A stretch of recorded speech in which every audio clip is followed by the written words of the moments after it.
Hello Tube Dwellers and welcome to the stream, the End of Legends tournament, end of an era, very sad. So hello from me, Samurai Quack, Henry the Quack, and the new Sir Quack, the Quack team. I'm, as predicted, I'm slowly growing my rubber ducky collection. I'm sure everybody's super happy about it. Okay, so Aria's here, Luke's here, Daniel's here. Excellent, excellent. Daniel and Daniel, first name and last. So excellent. Welcome to the End of Legends stream.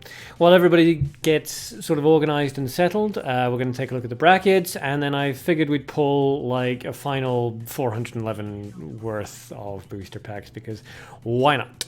Pyromancer, you're here as well. Excellent, good. So first of all, let's take a look at the brackets. So as you can see here, we're going to go from the top left, we are on my screen, down and then down. Okay, so the first fight's going to be between Sermo and Rikimaru, then Tonics versus Pyromancer, then Momo Biscuit versus Reagan, then Gilbeys versus Hert Birkin, and then we'll go back up to the top left and carry on as is. So we're going to get through all of the fights today, because there should only be 10, if my maths is correct. So good luck to all the participants. I expect great things. Okay. Oop.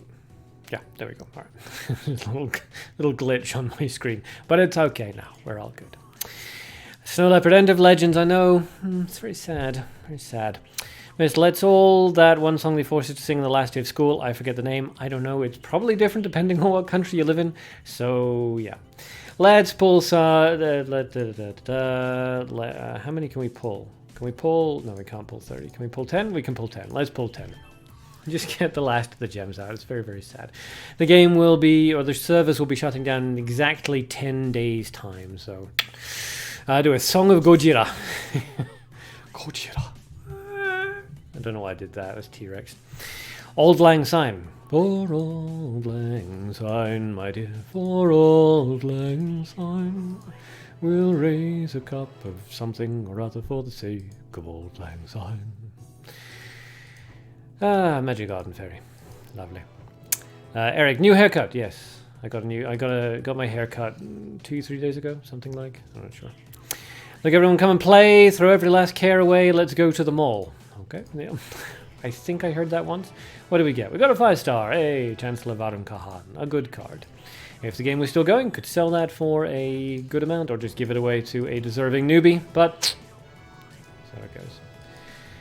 Oh, we did get a booster. What's that? Gifted Engineer, Azai +1. Useless. Absolutely terrible. But hey, it's a bonus card, so whatever, right? They tell me somebody got the reference. It rings a faint bell, but no. Codename, you're here. Good, good. Everybody's here then. So, well, not everybody's here, but I think the necessary players are here right now. Aria, you're a newbie. Yeah, you keep saying that. But you've been saying that for months, so I don't think you can legitimately claim to be a newbie anymore. Oh, hey, look at that. That's a nice way of finishing off. Master Templar Materio. So I think that's my 3rd or 4th Templar Materio, something like. So that's nice to finish off on Master Templar Materio. And Arena Champion, who's absolutely lovely.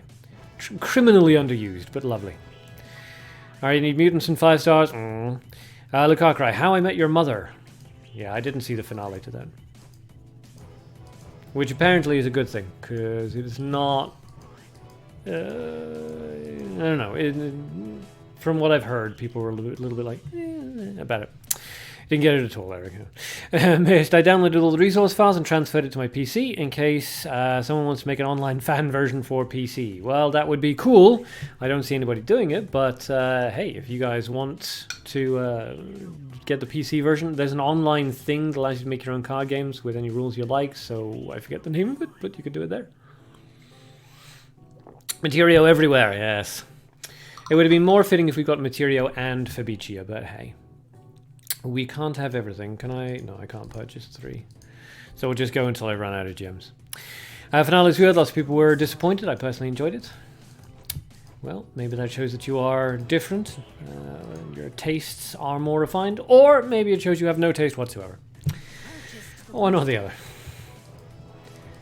Laughing Marionette, terrifying. Okay, one more. This is the last ever Arcadean Mabinogi Duel booster pull. Let's see if we get something good. If it's a proper send-off for me, then it'll be full of useless stuff. So, Mana test subject, useless. Casanova's Mask, useless. Kidea's Monster Bird, not the mutant version without the light little cute baby bird, useless. Warrior Ganat, useless. Noblesse Oblige, useless. And no bonus card, so woo! We're keeping the streak alive! Excellent, so we finished Mabinogi Duel as we began, getting nothing but crap cards. Yes. Rip, yes. Materio is greater than Lilith. I mean, in terms of awesomeness, yes. In terms of, you know, being able to shut down, well, in terms of sort of like meta viability, maybe. Maybe. Mist, Monster Bird makes me think of Monster Hunter. Everything makes me think of Monster Hunter. A, because it's an amazing game, and B, because it was just released on PC. And I am desperately struggling with myself not to buy it on PC because I already have it on PS4, but I have a suspicion it's a losing battle. Alright, well, we have gifts to give away. Not that anybody cares. Aria, yes, we did hear you say the children's card game. We know that you absolutely love Yu-Gi-Oh! Abridged. But, yeah. Shut up. Okay, so that's that. And this is the Light Elf Hero Triss deck. What was I running this for? I forget now. Oh, I was running this in the last live stream, wasn't I? Yeah, it was fine. We threw it together. It was okay. Missed. PC is 60 FPS, unlike PC. I can't tell the difference between 30 and 60 FPS unless they're running side by side. But if you just gave me a game on the PC and said this could be running at 30 FPS, 60 FPS, or uncapped FPS, tell me what FPS it's running at, I'd be like, I don't know, I have no idea. Codename, give me Light Monster Bird and I'll give you my love. I don't think I have Light Monster Bird. Luke, you need 2 gems for a booster pack? I'll send you 3 gems, buddy. There you go. I'm just giving these away. Nobody cares. So there you go. Cool. Well, time I found stuff to play. Anyway, Knights Chronicles is a very free-to-play friendly gacha game. I'm just kind of off mobile games, I must admit. The whole gacha thing is just kind of pissing me off these days. I'm much more of a PC console player at the moment. Magic the Gathering Arena, to be specific. Look out for videos on that. Although, again, I don't suppose many people care, but screw it! It's an awesome game. Google, I'm top 500 in PvP by spending no money. Cool. Always nice. Matthew, no probs. I'll probably just get trash, but it'll be emotional and stuff. Yes. Luke, you're very welcome. Miss, not a visual difference. It's a difference you feel when you try combos and some only work on certain FPS. That's not true that some combos only work on particular FPS because the game's designed for all combos to flow. Especially in Monster Hunter, you're not going to be able to get any combos that don't work if you're off by 0.2 seconds. But yeah, I get that some people like it. Again, I can't tell the difference. If you sat me down in the front of a PC game, said, here, play this for half an hour and tell me what FPS it's running at, I'd be like, I have no bloody idea. I've just no clue. If you show me them running side by side, I'd be like, oh yeah, 60 FPS one looks a little bit smoother. But playing it as is, I don't know. Luke, you got Casanova. That's nice. Kengi, hello. Rice and Pie, I miss you guys. We miss you too. Codename, yes. Do it. We need a Super Smash Brothers trading card game. That would be kind of cool, actually. I hadn't thought about that, but yeah, that could be pretty fun. Where the objective is to, what, knock the opposing hero sort of out of the ring kind of thing. Ring out the opposing hero. So it would have to be some sort of, maybe like a physics card game. That could be fun. Google, I lost all emotions after Lilith became a thing. Yeah, she just drained them right out of you. Okay, anyway, we should be getting on with the tournament. So, first things first, then. Missed, please stream 999 next week. I may very well. Hunt's on a free weekend, and my brother and I played it this morning, and we really, really enjoyed it. So there may be a surprise Hunt stream coming out either tomorrow or the day after. We'll see. After that, sure, I guess I can play 999. Where are we? Here we are. Okay. So, first things first is it's going to be Sermo versus Rikimaru. Sermo versus Rikimaru, so I'm going to switch over to the friends list here. Okay, I see Rikimaru is online. I don't see Sermo just yet. So, Sermo and Rikimaru, can you please comment in the chat to let me know that you guys are ready to fight? Lee, hello, welcome. Okay, so yes, Sermo and Rikimaru, please comment in the chat, Matteo, heck, that's me. Who's you? Are you Rikimaru or Sermo or what? What's happening? Okay, I'm trying to. I may just move the little chat thing over here. There we go. That'll be a little bit better, I think. So MD crashed, but it's about to open again. Maybe. You're Sermo. Good. Okay, that'll be fine then. So when you're online, I send friend requests to everybody, so everybody should be on my friends list, so I should know when everybody goes online. Yes, I do. Excellent. Sermo versus Rikimaru. Rikimaru has been ready as foretold in the ancient legends written down on parchment from the world tree.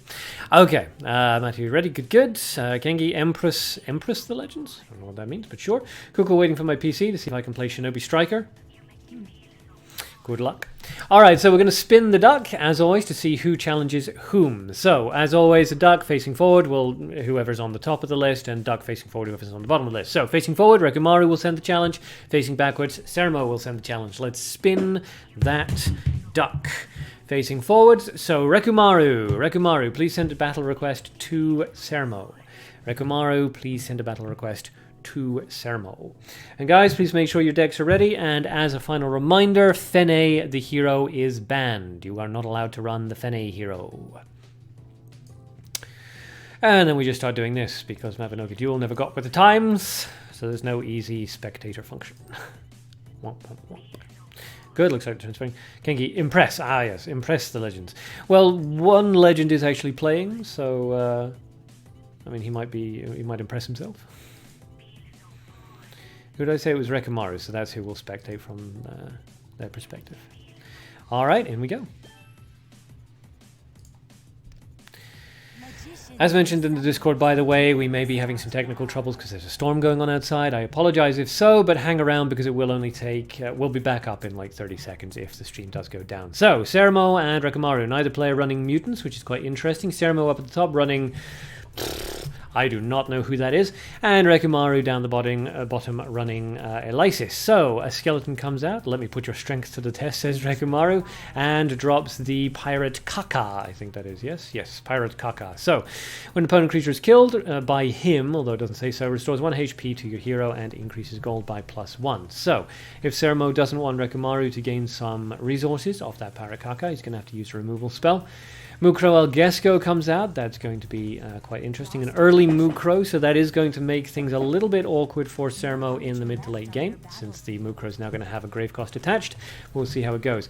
Undertaker comes out, so if it dies, random attack, defense, or HP. The skeleton, of course, doesn't have defense, so there's a 33% chance the Undertaker will actually help the skeleton. So let's see. Luke, yeah, I imagine Jin being like, wow, I'm definitely a god, yes. Oh, shoot. So, yeah, sorry, you can't see the match. My bad. My apologies. It's up. Don't kill me. It's been a while. I'm sorry. It's been a while. Okay, so the Undertaker, the eagle comes down, takes care of the skeleton. Yes, I know. Stop telling me in chat. Fine, I'm not going to say anything until you stop shouting at me. Okay? This is how... No more. I'm not talking to you people anymore. Okay, so the Kadir's Flying Sword comes out. I forget what it boosted. It looked like it boosted... I don't know. Doesn't matter. It's up, for God's sake. Alright, so the players are just chipping away at each other. Gadley, hello. The chat was busier for that one section where I forgot to change the screen than it's been for like the entire stupid thing. So, the Undertaker affects the Kadir's Flying Sword, drops its attack down to 0. Has the highest of 3 to 5 at the beginning of each turn. So the Kadir's Flying Sword is going to stay at 1 HP. Out comes Kadir's Poacher, which is quite interesting because we've got the Flying Sword and now we've got the Kadir's Poacher. Attacks the opponent creature with the lowest HP, ignoring its defense. So that's going to be a definite kill onto the Kadir's Flying Sword unless it can be removed. Out comes Mai, that is going to remove the Kadir's Poacher. And that's going to put 6 damage out onto Sermo's side of the field. He's ready to level up and does so. Alright.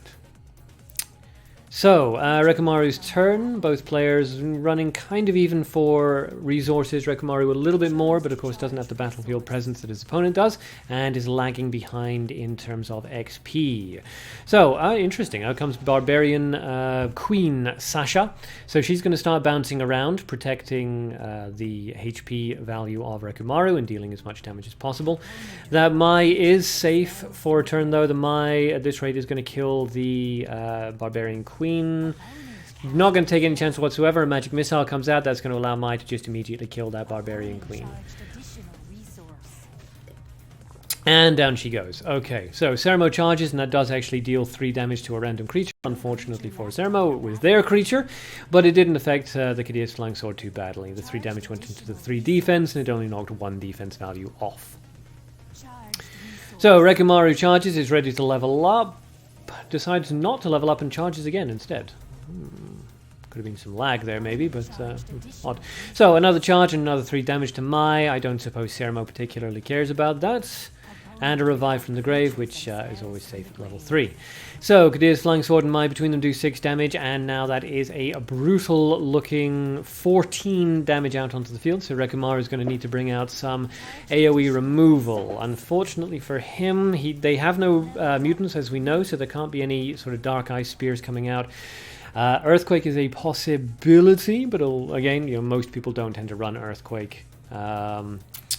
And so they just decide to go for the charge up and the level up. So out comes the, what is that, Card Merchant? Yes, Card Merchant of Kadir, which is spelled differently than all the other Kadirs, but hey, huzzah for Mabinogi Duel. So unless Rikimaru has something nice here to drop, he's in an awful lot of trouble. So, I mean, a Hellhound wouldn't do it. Dark Ice Spear would, but he doesn't have a mutant. Flame Emission, but he can't afford it. Rikimaru, I feel good. That may be the end. Oh, okay. Alright, out comes Susanoo. Now, Susanoo may very well be what he needs. So, 9 damage to the opponent's field. Oh, ouch. Out comes the Armor of Blood. Interesting. Okay, so the Armor of Blood kills all the creatures except for the one that the Armor of Blood was cast on. So that puts Rikimaru, Susanoo, outside of standard removal range. So, Flame Mission won't do it, Surprise Attacks won't do it. There could be a Drag to Hell on Sermo's side, in which case that will, of course, take down the Susanoo. But otherwise, this could be slightly problematic. So a charge to do 3 damage, which only takes 2 defense value off Susanoo. Another charge, which, again, I think that took 2 off? I'm not 100% sure about that. May have done the 3. Alright, so Rikimaru is probably just going to charge up here, try to regain resource parity, because Sermo is definitely in the lead as far as that goes. No real reason to play anything else out onto the field. You don't want to run the risk of any nasty AoEs. Susanoo activates once again. 0 energy now, so he won't have the energy to do his AoE blast at the end of Rikimaru's next turn. So if Sermo is going to play a creature, now is the time to play it. Plays a skeleton in front of the Susanoo, which is quite interesting, blocking with a non-blocker creature. If Rikimaru has a removal spell for that skeleton, this could be game over for Sermo. And that would be quite the turnaround. Hibiki comes down, going to deal 3 damage 4 times and switch places. So that's 10 HP on Hibiki. If Rikimaru can deal 10 damage to Hibiki, he wins. If not, he may lose, depending on how this goes. So, very, very tight round, this one. Goes for a charge on the first turn.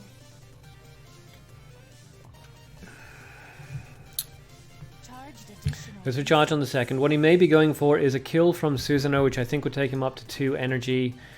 Yes, okay, and that would allow him to kill the skeleton. So he may just be going for a triple charge here to gain a resource advantage. Because if Susanoo kills, Susanoo will kill Hibiki, will gain 1 energy. Yeah, looks like that's what he's going for. Okay, so Susanoo's going to kill Hibiki, gain 1 energy. The 2 energy means that at the end of the turn, he'll be able to use his AoE. And, oh no, none does 9, doesn't it? So it doesn't quite wipe out that skeleton. If Sermo has an Arrow of Revenge, this is game over.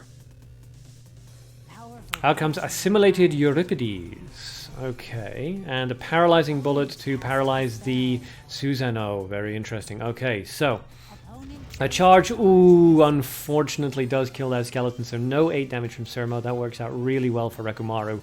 Youch. That's really unfortunate. There was a 33% chance that charge would go into the skeleton, and that's exactly where it went. Out comes Trist, that looked like. So it summons Tiziana on the left-hand side of the field. Doesn't summon Alberto, though. That is still fatal damage on the board, though. Do it says, nice match, my dudes, and Kenki says, rip. So, but yes, very, very close. It looked like Sermo was in control for the majority of that match. Hit level 3 very, very early. But Rikimaru has really turned this around. Another charge comes out. Similarly to Euripides, going to do a little bit of damage. Susanoo does have enough to kill it, depending on how the defense roll goes. Between his attack value and the rest of it. Out comes the capture, and that is going to be game for Rikimaru. So, sportsman-like double charge for the finish, I would assume. Charge once, charge twice. There we go. A very, very nice finish there by Rikimaru. Well played to Sermo, though. Very, very well played. And congratulations to Rikimaru, who moves up into the quarterfinals. Very, very nice. Okay, so bear with me while I get this sorted out. I'm using a new stream thing, so we're going to have to you have to bear with me just while I get it figured. So that was Rikimaru's win. Where are we? Can't find the... there we go. Yes, very well done to both players. Very, very well done. Okay, there we go.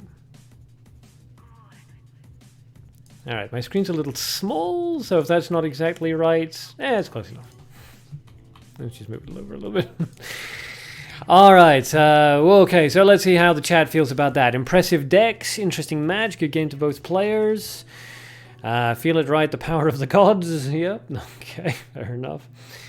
Alright, so the next fight is going to be between Tonics and Pyromancer. Leek, I can't believe Sermo went for the charge with that hero.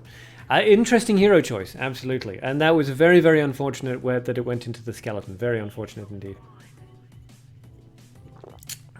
Unlucky, says Leek. Agreed, agreed.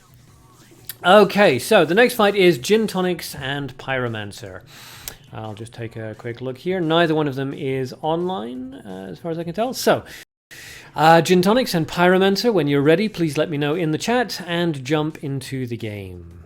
Missed, I was watching this in the background while getting breakfast, and when I came back I thought, this is mid-game match talk, but the screen is still the brackets. Yes. Aria, I see Rikimaru uses the seal of the Orichalcos. Doeth, you're here. Good. I'm not sure which one you are. I assume you're Pyromancer, yes.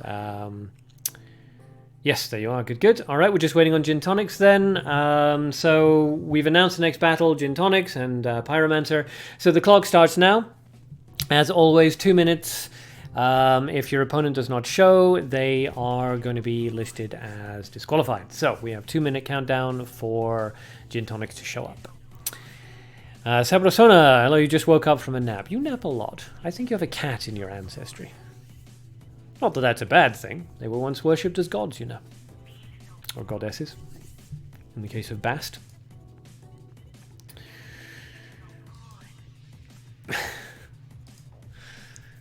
Alright. Still 2 minutes. Luke, Jin isn't online on Discord.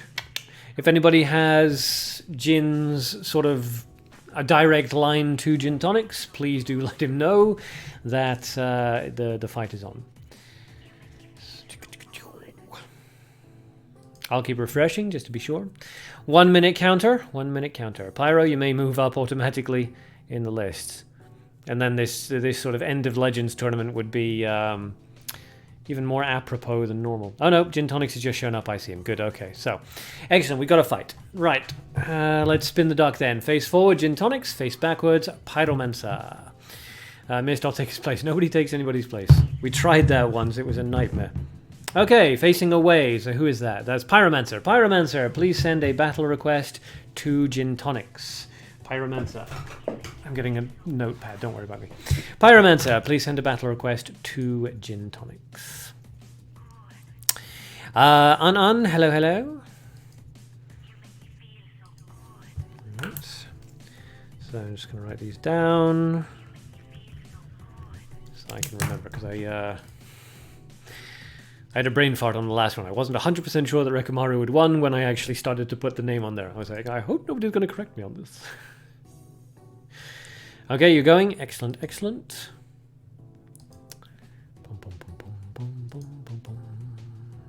Just wait for this to transition. And I will remember to switch over the screen, don't worry. Okay, now, who did I say was challenging? I said Pyromancer was challenging, didn't I? There we go. See, I remembered this time. Everybody shut up, preemptively.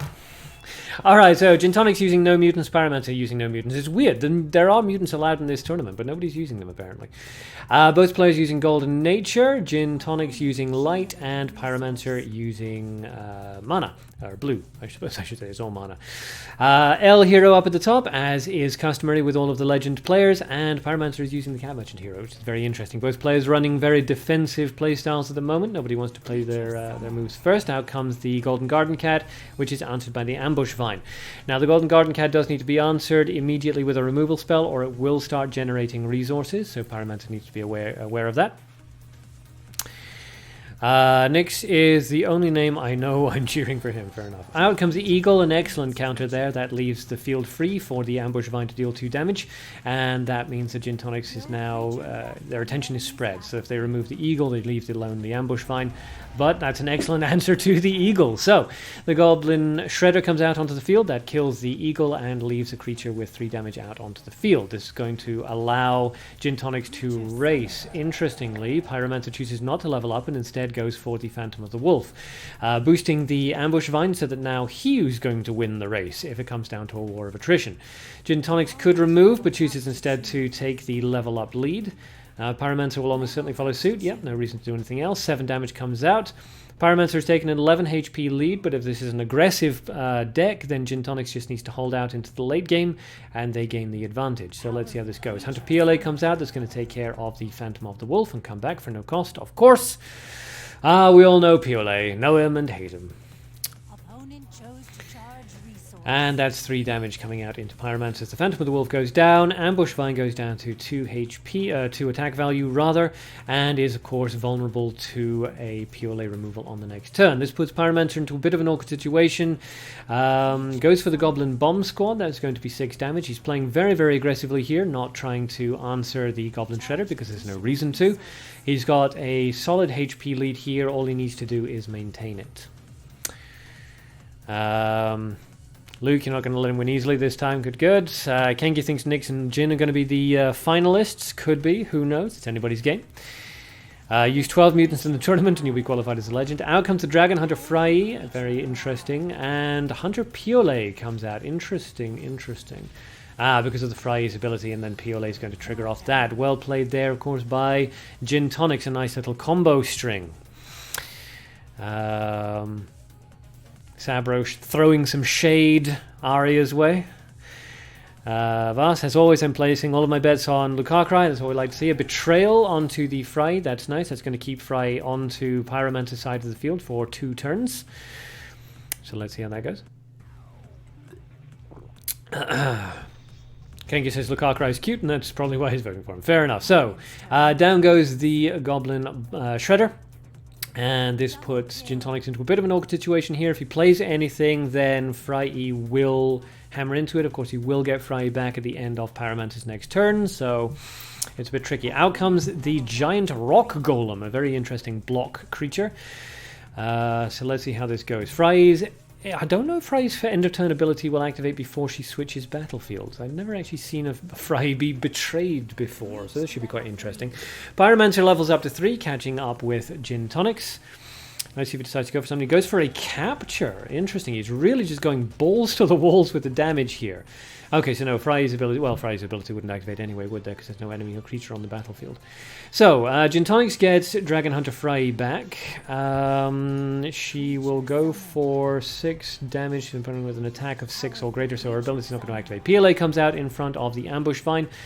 But unfortunately for Tonics, that doesn't quite work out. I mean, that may have been part of his plan to put a 7 creature down on the field, but I have to assume he didn't really want that to happen. So the Ice Spear comes out. That's going to weaken the PLA and the Dragon Hunter Fry, so that's 6 damage available on the field. But Pyromancer has basically drained his entire resource pool there, so he's going to have to go for a double charge. Hope it goes into some useful camps. 3, 1, and 1. Tonics with 9, 4, and 4. Probably just going to do a triple charge here. Yep, goes for a triple charge, trying to maintain as large a lead as possible. Fry chips away at the Raw Golem, but who cares? Basically, no, that doesn't really benefit or hurt anybody. Pyromancer levels up. That's going to give Tonics back a few cards and does 9 damage to Pyromancer, I think that was. And because of the Cat Merchant's ability, he does drop another card into the grave and gain some gold off it. So Pyromancer goes for another charge. Will he go for a triple charge here, or a double charge here rather, just for the resources? Goes for discard into green. He's got a plan for next turn. Let's see what it is. Matteo, you just did your last pull. You only got 4 2-stars and 1 1-star. Oh, yeah, sad face, very sad face. Golden Garden Cat comes out. That is going to start generating a lot of resources for Tonics if Pyromancer can't shut it down, rather. So let's see. Will you switch to Duel of Summoners when they shut down Mabinogi Duel? Yeah, no, they're shutting down Duel of Summoners in November. I would have considered switching over to Duel of Summoners if they hadn't been shutting down, but it's going down November 2nd, November 6th, something like. They had 2 dates. They first of all they said October, and then they said November. So November 1st. Okay, thank you, Luke. Luke, your first match scares you. Yeah. Sergio, the game closed 22nd of August. Really? Yes, it does. Out comes the Goblin Chieftain. Interesting play here. Fry's ability is going to kick off that, though, isn't it? Yeah, so she is going to attack either the Goblin or the Goblin Chieftain, and that is going to deal 2 damage to Pyromancer. Tonics could go for a quick finish here if he has Flame Emission into the far left Goblin. Looks like he does. Here comes the good job. Flame Emission on far left Goblin. Flame Emission, far left Goblin. That's what we figured. Okay, so down go all the poor Goblins. Bye-bye, Gobbos. And a surprise attack onto the Golem, even though it wasn't exactly necessary, but so it goes. A final charge up, and Dragon Hunter Fry lands the finishing blow. So congratulations to Tonics, and very well played there to Pyromancer. An excellent aggro deck. Unfortunately, couldn't quite bring the finish of the game out before Tonics could recover and turn the corner. So Tonics moves up. Let me just grab the thing. There we go. Alrighty. And Tonics moves up into the quarterfinals. That is surprisingly difficult to do. Okay, but it worked out fine. Alright, so congratulations to Jin. Very well played there to Pyromancer. Excellent plays on both players' sides. Sergio, so I don't understand. Sorry, my English is bad. I speak Spanish. That's fine. Don't worry. Yes, game closes 22nd of August. August 22. Mabinogi Duel goes goodbye. Kengi, I always loved Frey. I think you mean Fry, yes, and the PLA combo. It's very, very sexy. Very sexy. Okay, so what do we got next? Next up is Momo Biscuit versus Reagan. Momo Biscuit versus Reagan. Once again, I sent friend requests to everybody, so I should see them when they both pop online. So, Momo Biscuit and Reagan. Please let me know in chat when you are ready, and obviously, come online. Codename Fry scares me. She is a bit terrifying. She saw very, very little use. Basically, Fry is fantastic, but she doesn't see much use outside of these tournament structures, which is a shame because she's a really, really interesting card. But because of the way that Mabinogi Duel was designed, with more about combos and gimmicks than anything else, Hidden Spider and Ambush Vine will always be my bays. Yes, I do love them too. They are awesome. Aria will life. I don't know. Luke, your heart is pounding. You will live. You will leave. Live life. Gengi, she's really good. To be honest, me and Jin think same or better than me. Yeah. Yes, Gin Tonics took Fry into the finals. Well, actually won the title of Legend with Fry in our last tournament. So it'll be interesting to see if you can duplicate that effect. Sergio, wow, so now all playing Yu-Gi-Oh! Mabinogi is really fantastic. How is it impossible? Well, yeah, I mean, Mabinogi's a great game, but it's going to be shut down in 10 days, so no, we can't play it anymore. And yes, a lot of people have moved over to Duel Links. Personally, I've moved across to Magic the Gathering Arena, and I'm waiting for Artifact to come out in, I think it's what, November 4th? I'm really looking forward to Artifact. Those are my two big card games right now. And of course, Gwent's going to have its homecoming hopefully in the next few months as well. Watcher of the Forest is an annoying card if you haven't got any greens. Yes, absolutely.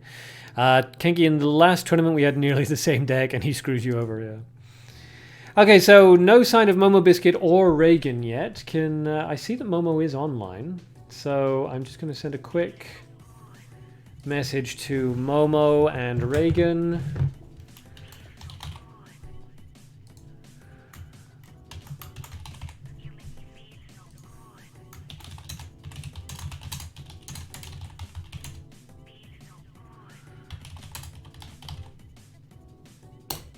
Alright, send a message. I mean, if neither one of them turns up, then I guess they both get disqualified. That would be weird. Matteo, I've moved to SMT DX2. Yep, that's also really fun. It's barely similar, but I need something to fill the gacha hole in my heart. I like that because it's not quite so gacha-ish, because you've got talk, and you've got fusion, and you've got the gacha. So there's actually 3 different ways of getting stuff, which is pretty cool. But there's no PvP in it. It's PvAI. You know, you just set up a team and then the AI pilots it, so that's not quite so fun. Anyways, hey everyone, let's all move over to Waifu Madness, a fan-made game my friend created so we can all make our own cards, and it's fun. Fair enough. Leave the link in the chat and the Discord and we'll take a look. Okay, Momo has responded saying, "Aight." But no word from Reagan yet, so... Codename, remembering my 5 times Fenny in the team tournament. Yes, sadly Fenny is banned. Fenny is banned! Once again, everybody, please remember Fenny is banned. Alright, so Momo has at least responded. I will start the 2-minute timer now. If Momo and Reagan don't fight... Well, if Reagan doesn't turn up, then Momo will automatically ascend. Okay, good. Yep, Momo Biscuit is actually online now. Good. Okay, so Momo is on. We've started the 2-minute timer. If Reagan doesn't turn up in the next 2 minutes, unfortunately, he will be disqualified. But yes, once again, to remind everybody, Fene Hero is banned. Please do not run Fene in the tournament. She's one of those skillless heroes. If you do run Fene in the tournament, Sir Quack will have no choice but to arrest you. Throw you into the Tower of London, which is actually quite nice these days. Waifu Madness sounds neat. It does. Alright, so 1 minute counter for Reagan. 1 minute counter for Reagan. It'd be sad if he didn't show up.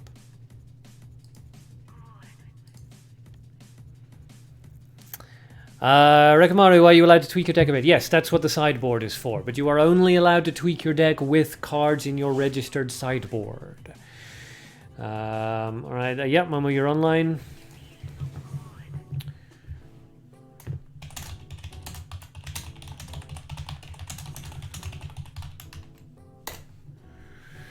Okay, a lot of people online now, but none of them are Reagan.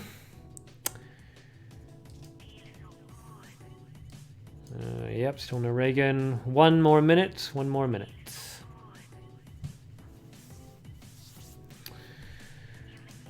As I say, it would be a shame if Reagan doesn't jump in, because Reagan, for those of you who don't know, also goes by Kestrel. He does a lot of fantastic sort of art and design work, and he's made a couple of very amusing videos that riff on my videos. So I was quite looking forward to watching him fight. But if he doesn't show up, a couple of gifts from Hert Birkin, thank you very much, I appreciate that. Momo is not listening to the stream, so that's going to be awkward. Alright, like 30 seconds, I think. Poor man's lost Kakarots. Okie dokie. Rikimaru, does anyone have a DM personal to Reagan? I mean, I sent him a note. Momo doesn't have their laptop, so they can't watch the stream. Okay. Just,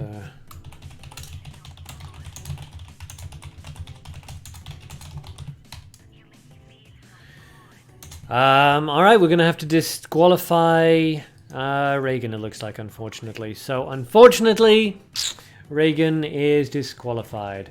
So, I'll just tell Momo.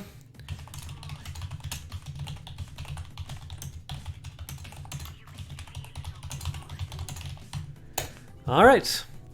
Oops, I accidentally clicked on the wrong button.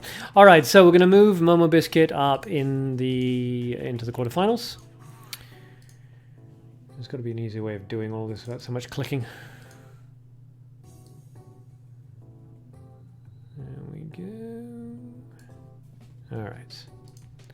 Okay, good. So Momo Biscuit moves up. They will fight Mr. Roo later on. Okay. Thanks, good. Alright. Aria, I will win the Chosen Card Game tourney to prove I'm a better duelist. Yep, okay, you just keep quoting that meme. Cool. Ronald, always late. It's a shame. I would have liked to have seen him fight, but we can't delay inevitably. Inevitably? What am I looking for? Indefinitely. That's the word I wanted. Okay, so the next fight is going to be between Gilbeys and Hert Birkin. Gilbeys and Hert Birkin. So, I see Hert Birkin is online. Gilbeys, please let me know when you are ready and jump online as well. Rice and Pie, who's Mr. Roo? Pretty sure it's you. Like, by the way, I've been receiving gems from very random users despite not being friends and not even playing. My thanks to those people. Cool. Alright, so Gilbeys versus Hert Birkin's gone offline. That's weird. Aria, when do we get our break time? There will be a short break after the Gilbeys versus Hert Birkin fight to allow everybody to get prepared. Codename, actually, your username is Gilbeys. I kind of assumed that it was. Get online. Ixol. It's Ixol, but yes. Rice and Pie plays Mabinogi Duel. Yes. Pretty sure, as I say, I'm pretty sure Rice and Pie is Mr. Roo. He is. Mr. R0048, but I'm not saying that, so it's Mr. Roo. Oh, Mr. Roo, why won't you tell me why the world in which you're living is so strange? So, Hert Birkin is online, just waiting for Gilbeys to appear. There he is. Excellent. Good. Alright, so we will spin the duck. Face forward, Hert Birkin. Face away, Gilbeys. Spin, spin, spin. Oh, real breakdancing. Okay, more away than towards. So, Gilbeys. Gilbeys, please send a battle request to Hert Birkin. Gilbeys, send a battle request to Hert Birkin. Google, rip, Luigi is dead. Who will Mario step over now? Don't worry, the official Nintendo of America, I think it was, Twitter account has said that Luigi is not dead. It is officially confirmed by Nintendo that Luigi is not in fact dead. He recovered from having his soul removed by literal death. It's creepy. Kengi, Rice and Pie plays Toram online. I don't know about that. When I say Gilbeys, please send a battle request to Hert Birkin.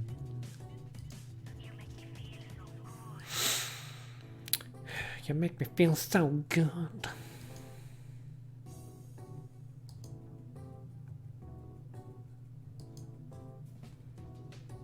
Okay, Gilbeys has disappeared. Nope, he's back online again. Okay. Still waiting for Gilbeys to send the battle request and for Hert Birkin to accept it.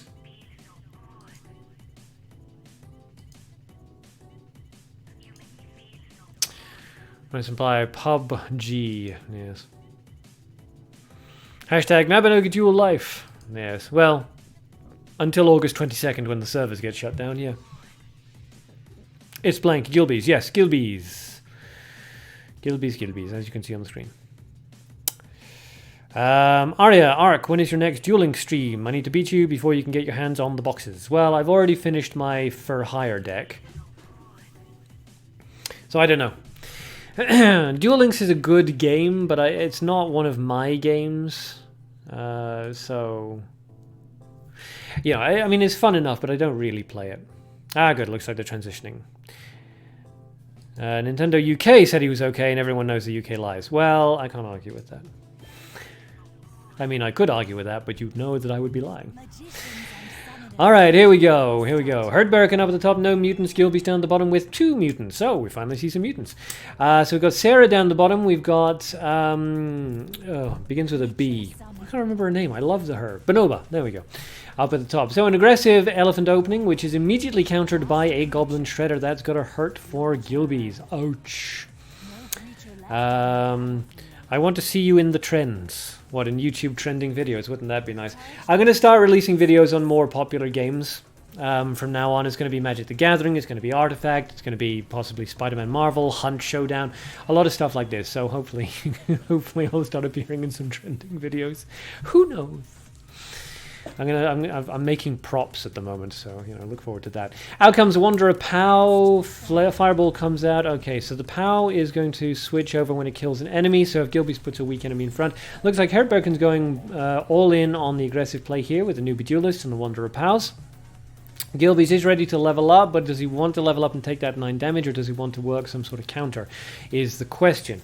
I've only just noticed as well, Gilbeys is not masking his cards, so that's a little bit awkward. I'm going to try to just keep the cards off screen manually, but this is going to be tricky. Mist, will this channel become a what? SM5SH? I do not know what that is. Channel this coming Christmas. Explain to me what that is. Okay, chose not to level up and decided to remove instead. Yeah, okay, I'm just going to flick. I'm not going to do this.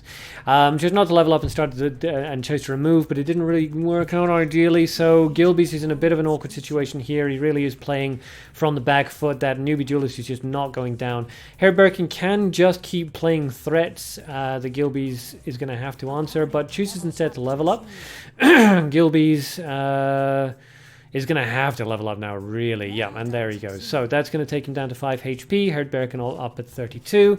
So Arrow of Revenge comes out, and that is going to be game. Ouch, that was brutal. That extremely aggressive play there with the Goblin Shredder into the all of the other stuff. The Newbie Duelist, the Wanderer POWs. That was just a torrent of pain that Gilbeys just had no way of dealing with.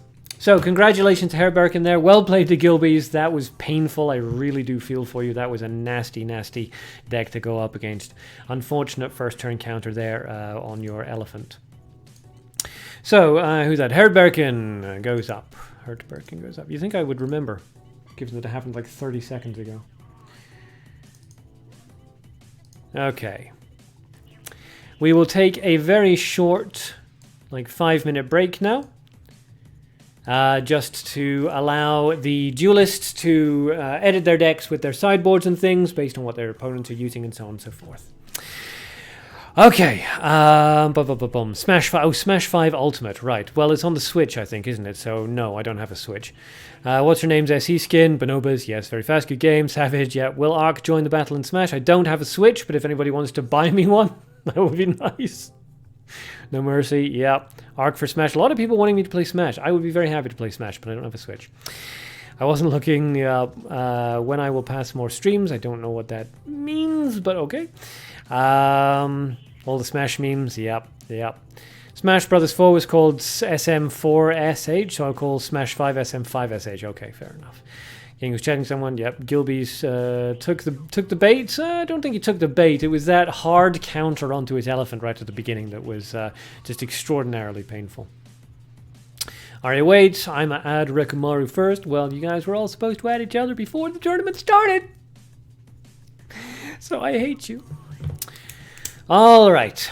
So, yes, Aria and Rikimaru, please make sure that you guys are added as friends. Lucar Cry and Tonics, make sure you guys are added as friends. Mr. Roo and Momo Biscuit, and Nick Stalker and Hert Birkin. All you guys, please make sure you are added to each other's friends lists.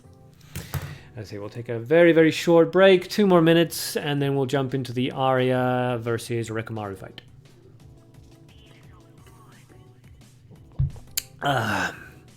For those of you who won your first battles, that's Rikimaru, Tonics, Momo Biscuit, and Hert Birkin, I advise you to switch up your decks. Your opponents will have seen what you're running, but you don't know what they're running. So I advise you to do some switches.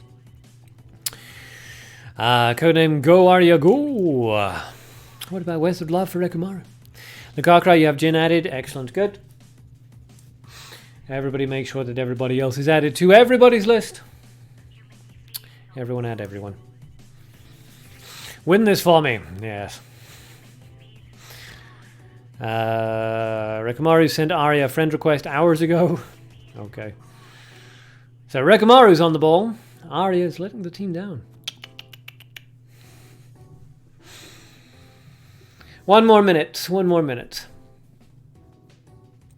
And we've got 1, 2, 3, 4, 5, 6, 7 fights to go.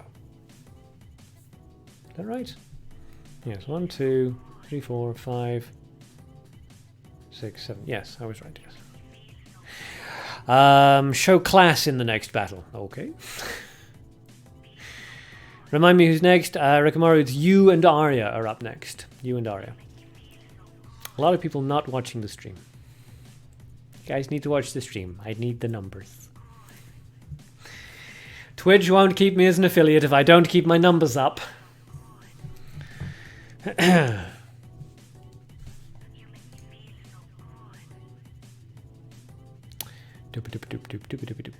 Also, I forgot to mention, but yes, thank you for the follows. Who is it? Snow Leopard, I think, followed an hour ago, and Commander Root followed half an hour ago. I apologize for not mentioning that, but yes, thank you for the follows. All right, 1 more minute, and then Aria versus Rikimaru. So please make sure you guys have your decks ready, and ideally you're online. I see that you are. Excellent. Good job, guys.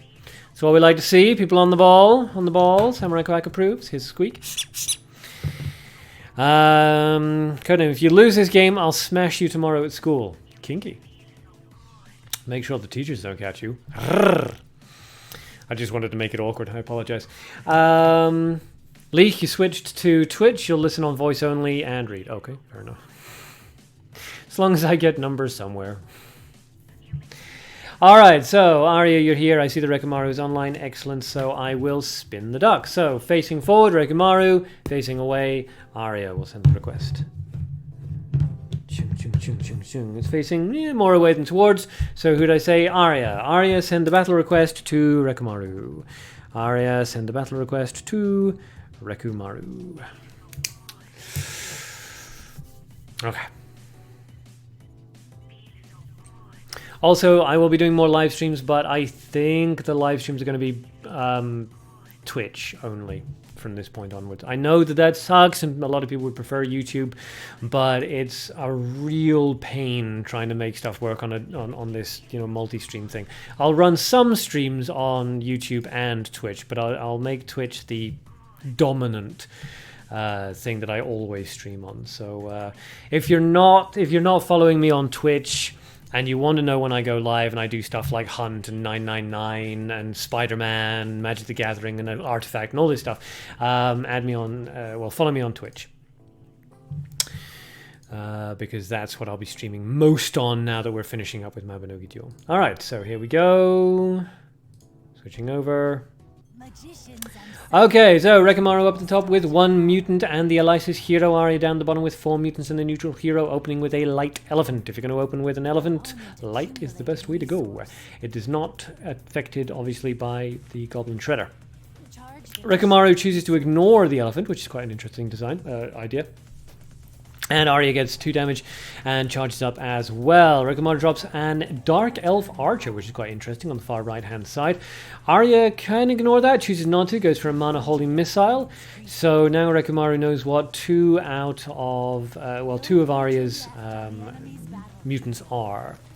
Out comes, oh good lord, Deus Machina. Nirvana, which is fascinating. So let's see how that goes. It's in an aggressive slot. Aria chooses to ignore it, deals 2 damage with his elephant. Rikimaru almost certainly going to level up as well. No reason not to chase the EXP. There it goes. And the resources go into a mana. Kengi, what do we do? I will go with Rikimaru on this one. Do PUBG Mobile, you'll get many viewers. No, I am not playing Battle Royale games. I suck at them. I don't mind playing with viewers if, like, you know, 3 or 4 viewers come onto Discord and say, hey, Ark, let's jump into Fortnite, let's jump into PUBG. I'll be like, sure, whatever, let's do it. And I'll live stream that quite happily, but I'm not doing solo queue Battle Royales. I'm terrible. I need meat shields around me, just to warn me when there's a sniper in a bell tower. Ignis comes out in front of the elephant, finally going to start trying to block that little guy. Rikimaru, however, having taken a bunch of shots from the elephant, is still doing very well for HP because less mutants, obviously. Ninja Kuma comes out, which is quite interesting. Aria does have to deal with that, but if he does, then it's going to cause problems on his side of the field, unless he goes for an untargeted removal with the Ice Spear. So, expensive, but worth doing, because Rikimaru's resources are also quite low. He's got a lot into light, but absolutely nothing into blue and dark, which is unfortunate. You're keeping your fingers crossed for victory. I don't know how to pronounce your name. It's Russian, so you know, Zdravstvuyte, but I don't know how to read Cyrillic. Goes for a revival. Level up and then a revival, which is nice. Matteo, a fellow BLZ player, even if it is just 1 card. Yes. Kengi, to be honest, I love Rikimaru decks. They're a lot of fun. All these weird stuff. Dark Elf Archers, Lizardmans, Ignis, Deus Ex, whatever her name was now, I forget. Deus something Nirvana. Okay, so the Lizardman comes out in front of the elephant. It could be removed with a Holy Missile, but it's not. It's removed with a Tailor Miss Shelley, and the Jumbled Zombie comes out at a 5/6, which is pretty brutal for Rikimaru to deal with. If he has a Holy Spear, now would be an excellent time to use it. This would be a wonderful resource trade, but I don't know if he has. That was good, says Rikimaru, and yes, I think everybody agrees with that. Nice play there with the Tailor Miss Shelley. Holy Machine Unit 2 comes out. Good God, just paying that massive, what is that, 12 cost or something for that Holy Machine Unit 2 at level 3? Ouch, that's expensive. Aria may not be able to deal with that. If he has a blue spell circle, he can deal with it very, very easily because it is in front of Tailor Michelle. Oh no, ouch. Out comes the capture, and the Holy Machine is now on Aria's side of the field. I really don't see how Rikimaru can answer this. Even a Holy Missile won't work because the Holy Machine will respawn and will deal fatal damage. So, yeah, this is awkward. This is really bad. I mean, short of playing a creature... Yeah, that's not going to do it. I mean, you could play a creature in front of the Holy Machine, you could Blue Spell Circle or Mukro, and then you could Holy Spear. That would shut it down, but oof, that would have been very, very expensive. Looks like it's going to be game here for Aria then. That was a very nice shutdown deck on his side, and of course a fascinating deck on Rikimaru's side. Out comes the Command Hunting. Not very sportsmanlike, given that it wasn't required, but nevertheless, congratulations to Aria, and very well played there to Rikimaru. Fascinating deck with all of the weird little cards in it. But unfortunately, the Tailor Miss Shelley shutdown deck does prove to be victorious in the end. So Aria moves up. Let's add him then. Where are we? There we go. Alrighty. Whoops. Clicked on the wrong thing. Nearly shunted everything around. Nearly saw all the porn I'm hiding behind this image. Let me just move that down a bit. There we go. Yep, that looks better. Okay, so Aria's moved up into the semi-finals. Let's see, what do we got here? Rise and Buy Fun deck, Rikimaru, I agree, yep. This is victory, yes. Good game, guys, says Kengi, and I agree, very well played on both players' sides there. So, up next is Lucar Cry versus Tonics. Lucar Cry versus Tonics. So, Lucar Cry is online, just going to wait for Jin. Aria's cheering on Luke. Who's going to cheer on Gin Tonics? Our resident legend. Or does he not need cheering on because he is a legend? Dun dun dun. Alright, so we're just going to wait for Jin to appear online.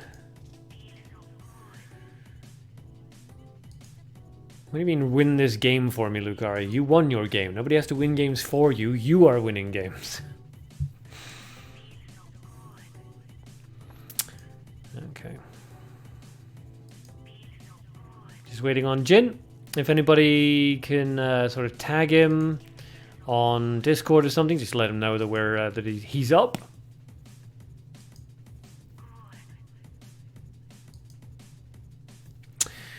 A stroke. I love it game. It's a wonderful game, but servers being shut down in 10 days. Which I note that they haven't announced in-game. I mean, unless you're following the news on their website and or their Twitter feed or something like that, you're not going to know that the game is shutting down in a month. It seems a little weird. Anyway. Alright, no, I mean win his battle so I wouldn't be facing Jin later on. Ah, but if he wins his battle, it means he's better than Gin Tonics, doesn't it? Oh. Next battle, yes. We're waiting for Gin Tonics to appear. Rikimaru, I'll admit it, you won the moment you took my deck's Ace Holy Machine Unit 2. Yeah, that was a nasty capture. Nasty capture. Luke, funny how I'm somehow a fan favorite despite having no major achievements. Your major achievement is just being yourself. That's the greatest achievement that anyone could ask for. I'm just going to tag Jin.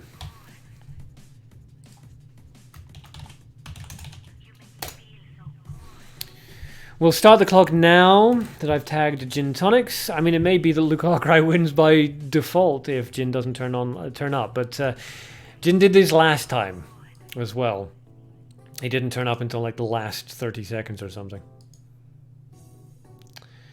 Eloni-sama, they did it. They announced the game was going to be shut down on the notice section, did they? Notice section, notice section. Let me just check this. Oh, right, I see. You mean the notice section that you literally have to click on because there's no indication that there is, in fact, a notice active. You mean that notice section. The notice section that nobody ever clicks on. Yeah. I stand by what I said. They have really not announced to people that the game is shutting down. They really needed to just have it as a splash. You know, you log into the game, there's a big boom, we're shutting down. Asterisk, even though I'm new, but I like this game. Yeah, shame it's not gonna. It's shutting down in 10 days. How many cards do I have? How many cards do I have? Jesus, I have like 5,000. I don't know, a lot of cards. 1 minute for Gin Tonics. 1 minute, and then our legend gets disqualified for inactivity.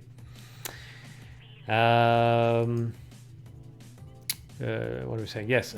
Luke, to be honest, it would be cool to progress in the tournament just like that, but I actually want a return match against Jin. I don't know, it would be cool to have. But yeah, he's got 1 minute to get here. He's not online on Discord. And we do have to keep the strict timing stuff. The first tournament we ran, I was very lackadaisical about it. I let people have like 5 or 10 minutes to get here and so on and so forth. But it really did drag on, and we lost a lot of viewers and things like that, so... 30 seconds. 30 seconds. Looks like Aria might be getting his wish. He won't have to fight Gin Tonics, or he won't even have a chance, shall we say, to fight Gin Tonics. Kukul, I'm waiting for that one guy who spends like $100 on the game before it shuts down. You actually, that's the only way they've indicated that the game is shutting down. You actually can't spend real money in the game anymore. The cash options for purchasing the jewel coins are not here anymore. Alright, I want to fight Luke later on when you may be fighting Luke. Yep. Another 10 seconds. Vaz, maybe we're doing this on purpose so that you're under pressure, Luke. Dun dun dun. Goku and Merchant Cat for Smash. That would be interesting. Luke, if Jin doesn't show up, I still want to fight him on stream at some point. You'll have to fight him on stream playing a different game, I think. This is going to be the last Mabinogi Duel live stream. Unless people really want me to do a live stream on the day that it shuts down, but I don't think we do. So let's do a countdown here. 10, 9, and I'm just going to switch over here so that people can see that Jin's not actually online. 10, 9, 8, 7, 6, 5, 4, 3, 2, 1, 0. Lucar Cry moves up into the semi-finals because Tonics didn't show. Maybe he's having internet issues or something like that. So, Lucar Cry, congratulations! Where's your... There it is. There's only 12 names, it shouldn't be that difficult to find them. Is that lined up? That is nowhere close to being lined up. That's better. Okay. Easy money, yes. Yay, hype. Alright, so it's going to be Aria versus Luke for the final. So either Aria or Lucar Cry is actually going to be in the finals. One of them may be our next legend. Our last legend, our final legend. Okay, so up next is Mr. Ru versus Momo Biscuit. Mr. Ru, so that's Rai Senpai. Rai Senpai versus Momo Biscuit. Okay, so I'll just send a message to Momo.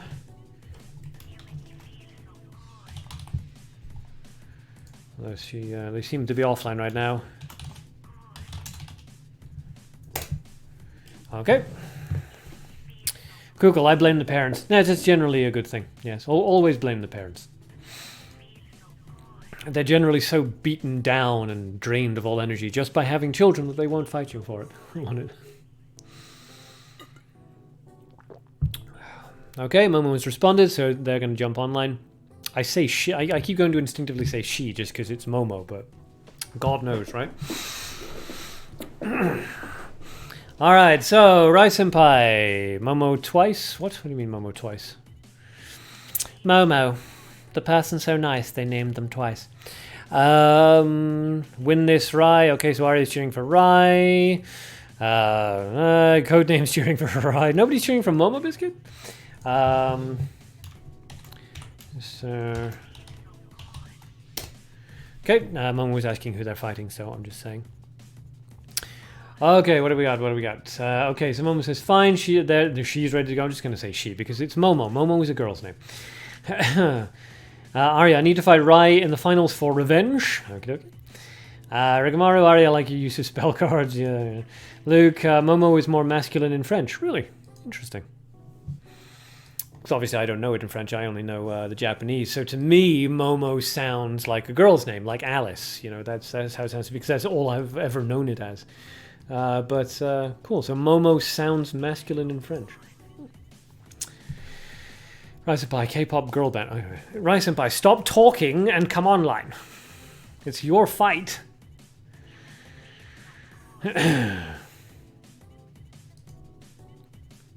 Aria says, Rikimaru, your gameplay was great too. It was indeed.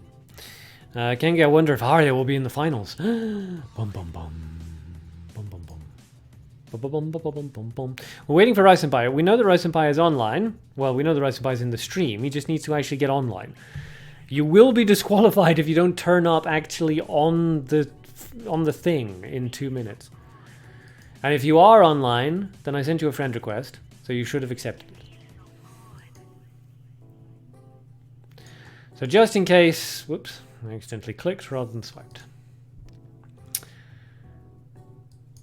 Astro, don't forget like guys, haha. I don't know if you're saying don't forget to press the like button, in which case I concur, everybody should press the like button. Or I'm not sure if you're saying don't forget to like men, in which case, sure. You go with your gender fluid selves. Okay, finally, Mr. Ru has turned up online. Alright, so Momo Biscuit facing forward, Mr. Ru facing backwards. Wow, that was a big spin. Okay, so facing backwards, Mr. Ru, please send a battle request to Momo. Mr. Ru, send a battle request to Momo. I will write it down, because otherwise I don't know why, but I tend to forget. Immediately after the battle is won, I forget who won it. But I said it just as I liked. Stop spying on me.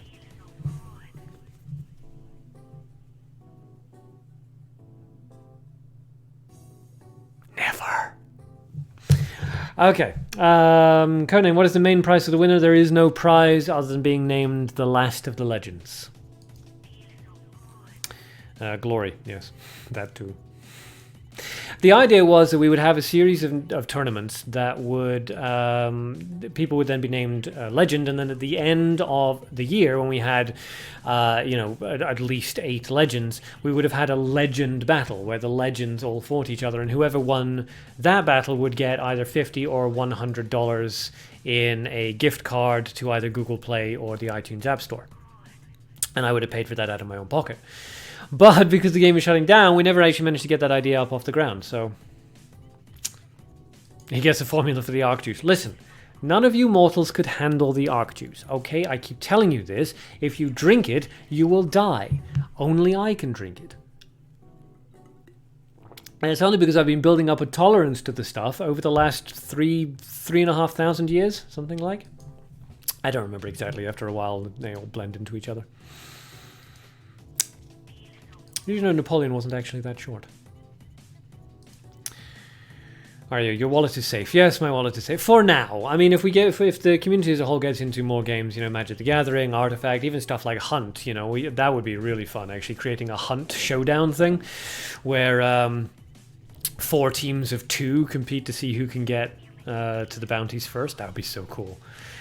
And then, I have no problem with actually, giving out money for these tournaments and things like that, but... yeah, we need to play something. So, Rai Senpai, still waiting for you to send that battle request and still waiting for Momo to accept it.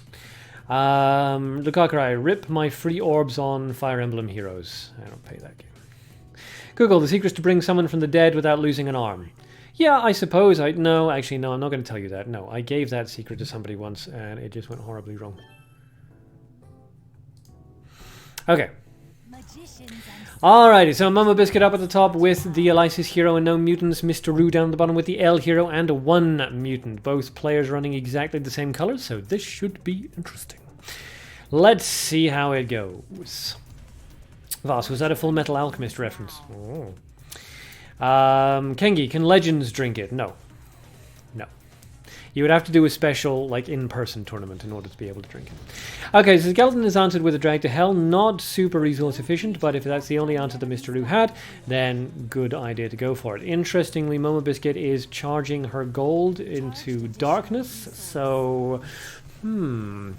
Must have a plan for those dark resources. Mr. Roo's ready to level up. Probably will. No reason not to take the lead. And Momo Biscuit will follow suit. Yep, again, no reason not to. So, because of Mr. Roo's mutants, he is lagging a couple of HP behind, but that's not a big deal.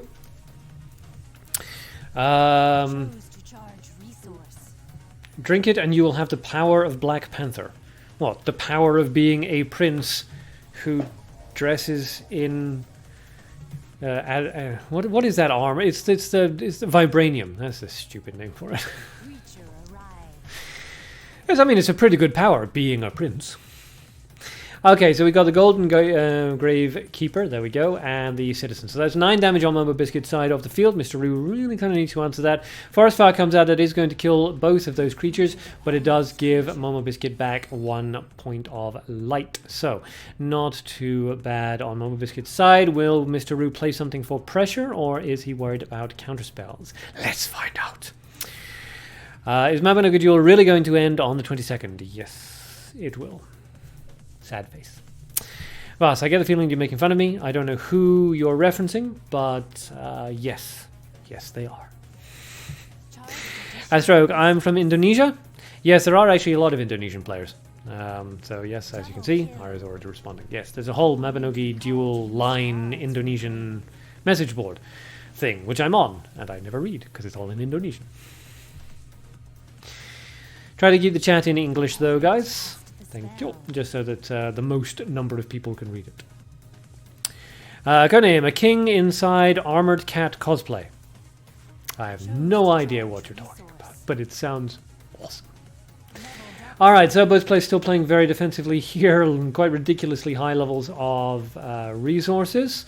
Mr. Roo has hit level 3. Momo will not be able to reach that on this turn.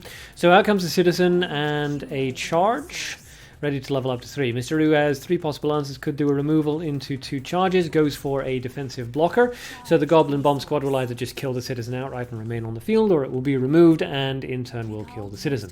Goes for a charge and a revival. So playing it very, very defensively here, just wanting to make sure he has all the cards possible in their hand. Momo Biscuit levels up. No reason to do anything else at that point. Resource is going to light into darkness rather again. So they're up at 19. So whatever they have in darkness, they can play it now. Witch Hunt comes out, destroys the targeted opponent, and down goes the citizen, which puts some light into the resource pool. Mr. Ru's still doing better for resources, but neither player has a battlefield presence, and they both have an equal number of HP. So nobody's an obvious frontrunner just yet. Lucar Cry in before Storm Call. Yes, could be. Massive storm. Dancer comes out, always an interesting light 1-drop. It's really, really nice art. I mean, holy cow, look at that art. Not just because, you know, belly dancer, ooh, sexy, but it's just really nice art. Unfortunately, it's just not a good light drop, which is a shame. In the general rule, I mean, in the tournament, who knows? Can definitely stand on its own 2 feet, but in the actual game, it suffers. Light Elephant, Light Elf, Crusader, even the Flying Sword. All of these beat it out, unfortunately. Rikimaru, where are you from? Vast is an unknown universe, and yes, that's pretty much accurate. Yeah, I'm not from this when. Astruck, I assume, is asking if there are any Indonesian Mabinogi Duel YouTube channels. It doesn't matter because the game is shutting down in 10 days. Arcadean is Asgardian. Listen, Asgardian, please. Those pouncing, long-haired, oh, we're getting drunk all the time. Look, I turned into a swan and raped a lady. No, I'm not one of them. Out comes Rise of the People, 2 citizens out onto the field. Always a nice card to play because, of course, if your opponent destroys the citizens, you get almost the entire cost of the Rise of the People card back. What is this, like 6? 5, yeah, so it's 6 and you get 2 back from each. So if both the citizens get destroyed, then you've only really spent 2 resources on it. Out comes Windblade Taeon. That's going to kill one of the citizens. It is going to get the 2 resources into the grave, but it does give Momo Biscuit an advantage in terms of battlefield damage. So let's see. Alright, there's no other MD YouTuber. There's Pegasus. Yes, Pegasus does still doing Mabinogi Duel videos, actually. So definitely check out Pegasus' channel. Very, very cool decks that he runs. A lot of weird stuff goes on there. Very, very fun. Apart from that, a couple of people were uploading the odd Mabinogi Duel video, but I think they probably stopped. But these 2 players are evenly matched. Yes, they're very, very, very closely matched. So, Mr. Ru has a choice here. It could remove the skeleton to allow the citizens 5 damage to go out. But that would drop the resources down, obviously. And then Windblade Taeon is still out on the field. Oh, out comes the rat man. We're going to see a spray rats. There's the spray rats.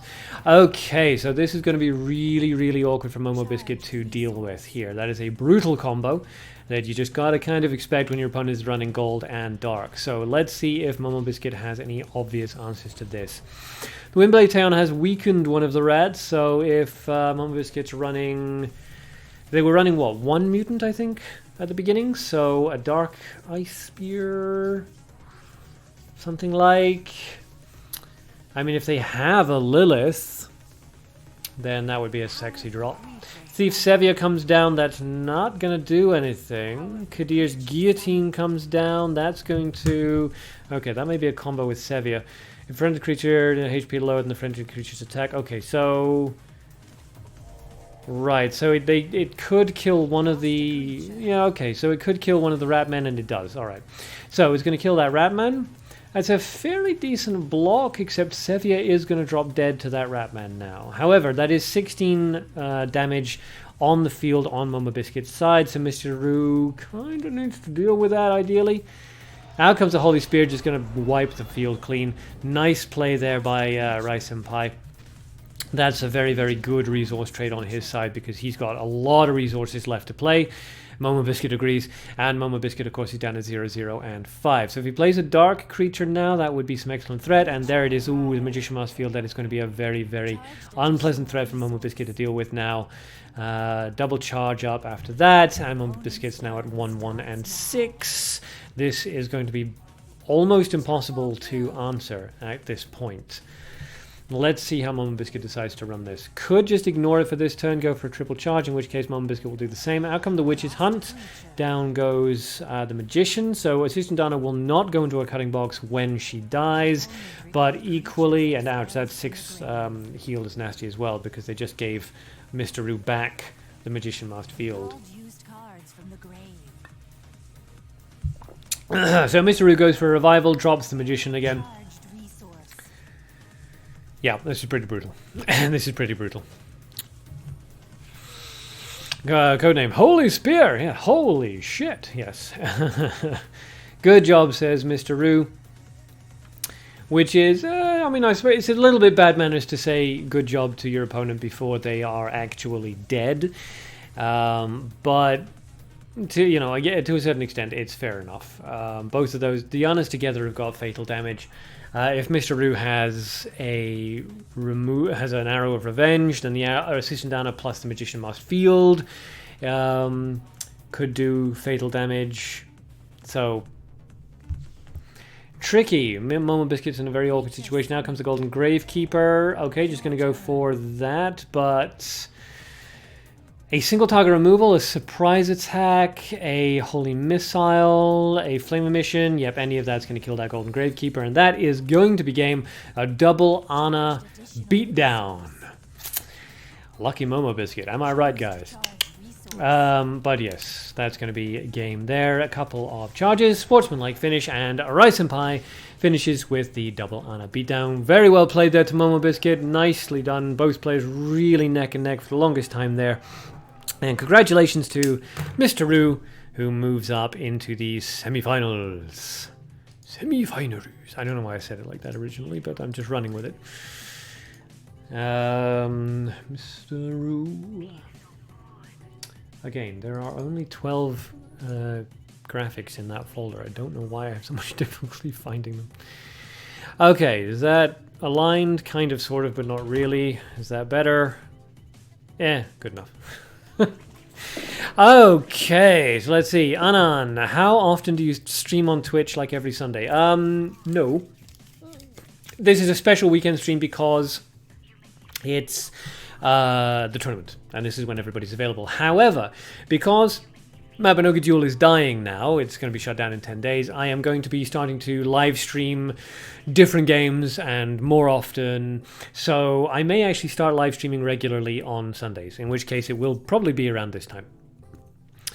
Aria, good game to both sides, yes. Rikimaru, in Yu-Gi-Oh! And Cardfight Vanguard, they have, like, you won't get another turn taunt, and you're expected to make do with your promise. I don't really know what that means, but sure. And yes, hi to... I don't know, that looks Chinese, not Japanese to me, in which case, ni hao. If it is Japanese, then konnichiwa, or konbanwa, in fact, in your case. Alright, so up next is Nick Stalker versus Hert Birkin. Nick Stalker versus Hert Birkin. So I see Hert Birkin is online. Nick's wanted to be notified. So Nix, you're up. Tonics has posted in the Discord to say sorry. That's fine. Jin Jutan, hiya, hello. So sad Mabinogi Duel is ending. Yes. Have they said anything about Duel of Summoners? Yes, that's being shut down in the beginning of November. Mabinogi Duel and Duel of Summoners are both being shut down. Luke, oh wow, I was thinking it's already my turn to battle. No, not yet, not yet. One more fight and then it's your turn. Good game, Momo-chan, or Momo-san, we really don't know. Jin, thoughts on the Hearthstone new expansion? I haven't tried it yet. Hert Birkin, you're here? Yep. Nick Stalker says they're ready. Yep, okay, you're both online. Perfect. Okay, so facing forward, Nix. Facing backwards, Hert Birkin. Okay, facing forward, Nix. Nick Stalker, please send a battle request to Hert Birkin. Please send a battle request to Hert Birkin. I'll make a note. Nix, please send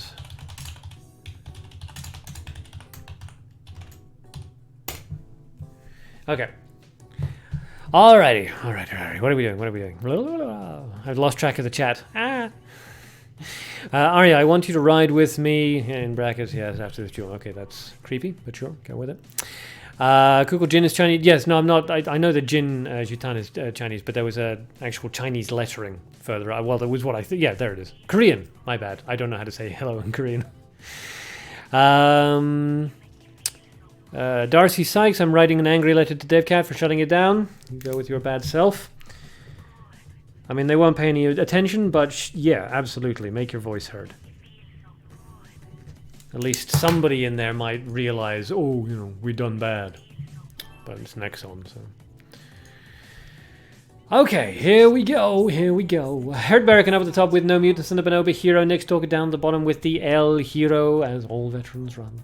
And one mutant. So both players playing very defensively here. Out comes the Golden Garden Cat. A little bit too early to get its advantage off the gold, but it does lure out the Ambush Vine. A Wanderer Pow, sorry, not a Watcher. A Wanderer Pow comes out. So we're seeing Hert Birkin's Hyper Aggro deck. Hunt comes down. That's not going to do it to Wanderer Pow. Did Nick Stalker misread the damage on that hunt? I think he did. Ouch. Korea is also the last tournament. Oh, Korea's hosting a last tournament as well. That's awesome. That's cool. Good luck. Send me the link, actually. I don't speak Korean, but I'd be very interested to hear. And holy moly, there comes the Magician Mask Field at level 2. That is a lot of damage for Nick Stalker to deal with. An Earthquake right now would be so tasty. Forest Fire comes out, that's going to wipe the field, although, of course, Assistant Anna is going to go into the cutting box. Bye-bye to the Magician Masked Field. Now, what is Nick Stalker going to do? He could drop a creature in front of that cutting box just to act as an immediate wallop, but he may also decide just to charge up, and that seems like that's what he's going to do. Try to regain a little bit of resource parity. Out comes the Skeleton. Hert Birkin not giving Nick Stalker any time to be active, just forcing those reactions out constantly. Let's see if he can actually keep Nick Stalker on the back foot, or if Nick can turn the corner here. Also, how do you say hello in Korean? I want to know. I know how to say hello in so many languages, but not Korean, so it bugs me now. Feels like I should know that, given that I spent quite. I visited Korea twice actually. No. South, obviously.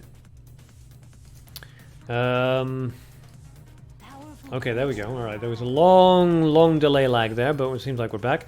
Okay, so Seigi comes out. Aria, Battle of the Ages. Yeah.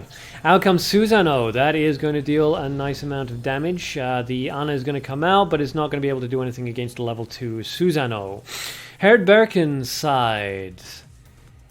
Interesting thing here. Okay, so Betrayal is going to come out. That Susanoo is going to go over to Hert Birkin's side of the field, which is going to deal some damage to Seigi, but of course isn't going to kill it.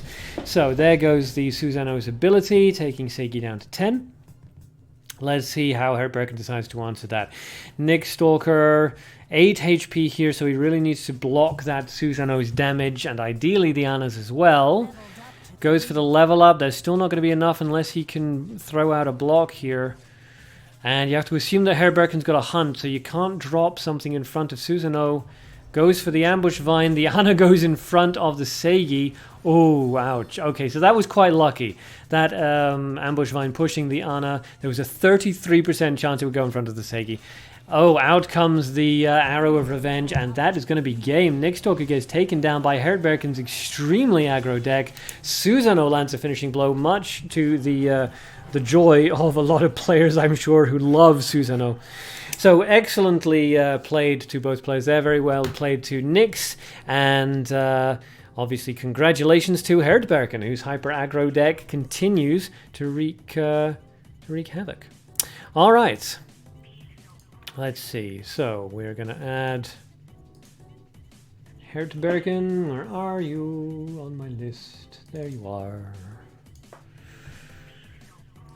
And There we go. Okay, I'm just gonna... Nope, that is not at all aligned. There we go, that's better. Okay. Annyeong. Ah, yes. No, see, I should have known that because I watch Arrested Development. Annyeong. Of course it's Annyeong. Yes. Annyeong. So, ouch. Wow, good games for both. Yep. Rikimaru, actually, I've already spoken with Nexon about the shutting down of Mabinogi a while back, meant to see if they plan to release a new TCG, which they don't. Because they've released a new TCG. It's that awful Marvel Battle Lines. Wow. Yep. Hert just plowing through. Yep. Because it didn't sit right with me why they're shutting the game down without a reason. It's next on. Kengi, your prediction went wrong. Hert Birkin's on fire. Yes. It's on fire. So this should be quite interesting to see. All right, we're going to take a very quick 2-minute break, before the semi-finals. So the next fight is going to be Aria versus Lucar Cry, and then Mr. Ru versus Hert Birkin, and then we will have the final. So 3 more fights to go.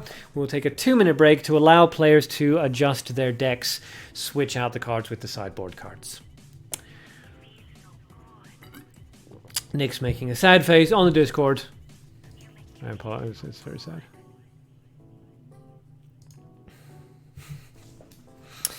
Rikimaru, well, a Hert Birkin person is always on fire, yes. He is channeling his Hert Birk into his game. Into his playstyle. I don't know. There's something. Whatever. Shut up. Don't question me.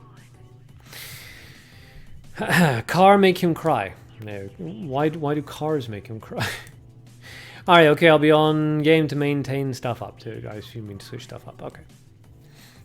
1 more minute. Aria and Lucar Cry, you have 1 minute to finish changing up your decks for the sideboard stuff. In the meantime, in order to keep everybody entertained, Henry the Quack shall do you a little dance. Ba, ba, ba, ba, ba. Green sleeves for my heart's desire. I'm bored of that already. All right, 1 minute, 1 minute, 1 minute. 1 minute in heaven. Mist is cheering for Lucar Cry. Who's cheering for Aria? Bum, bum. So, it looks like this is going to be very, very interesting. So, our new legend is going to be either Aria, Lucar Cry, Mr. Ru, or Hert Birkin. One of those 4 is going to be the new legend, which I don't think anybody anticipated. Most people, I think, were expecting to see a finals between Tonics and Stalker, simply because they're our oldest and, sort of veteran, competitive level players. So this is awesomely interesting. Vas is also cheering for Luke. Luke's ready. Good, good. Kengi's go Luca win it. It's your last chance to win the legend title. Yeah, no pressure though, right? If after this you'll never get it. If we all get into a new game, there will be a resurgence of the legends. It just won't be Mabinogi Duel Legends, that's all. Alright, Codename is cheering for Aria. Both of you are online, I see, so we're going to spin this duck. So facing forward, Lucar Cry, facing backwards, Aria. Spin, spin, spin, spin, spin. Facing backwards. So, Aria, please send a battle request to Lucar Cry. Aria, send a battle request to Lucar Cry. Ouch. Have I? Yep. Just managed to cut my finger. Yay! Blood poisoning. Alright, so yes, Aria, send a battle request. Thank you. Kengi, win this for me, Luke. Codename, win this for me, Aria. One of you is not going to have it won for them. But nevertheless, ganbatte to both. I believe in you both.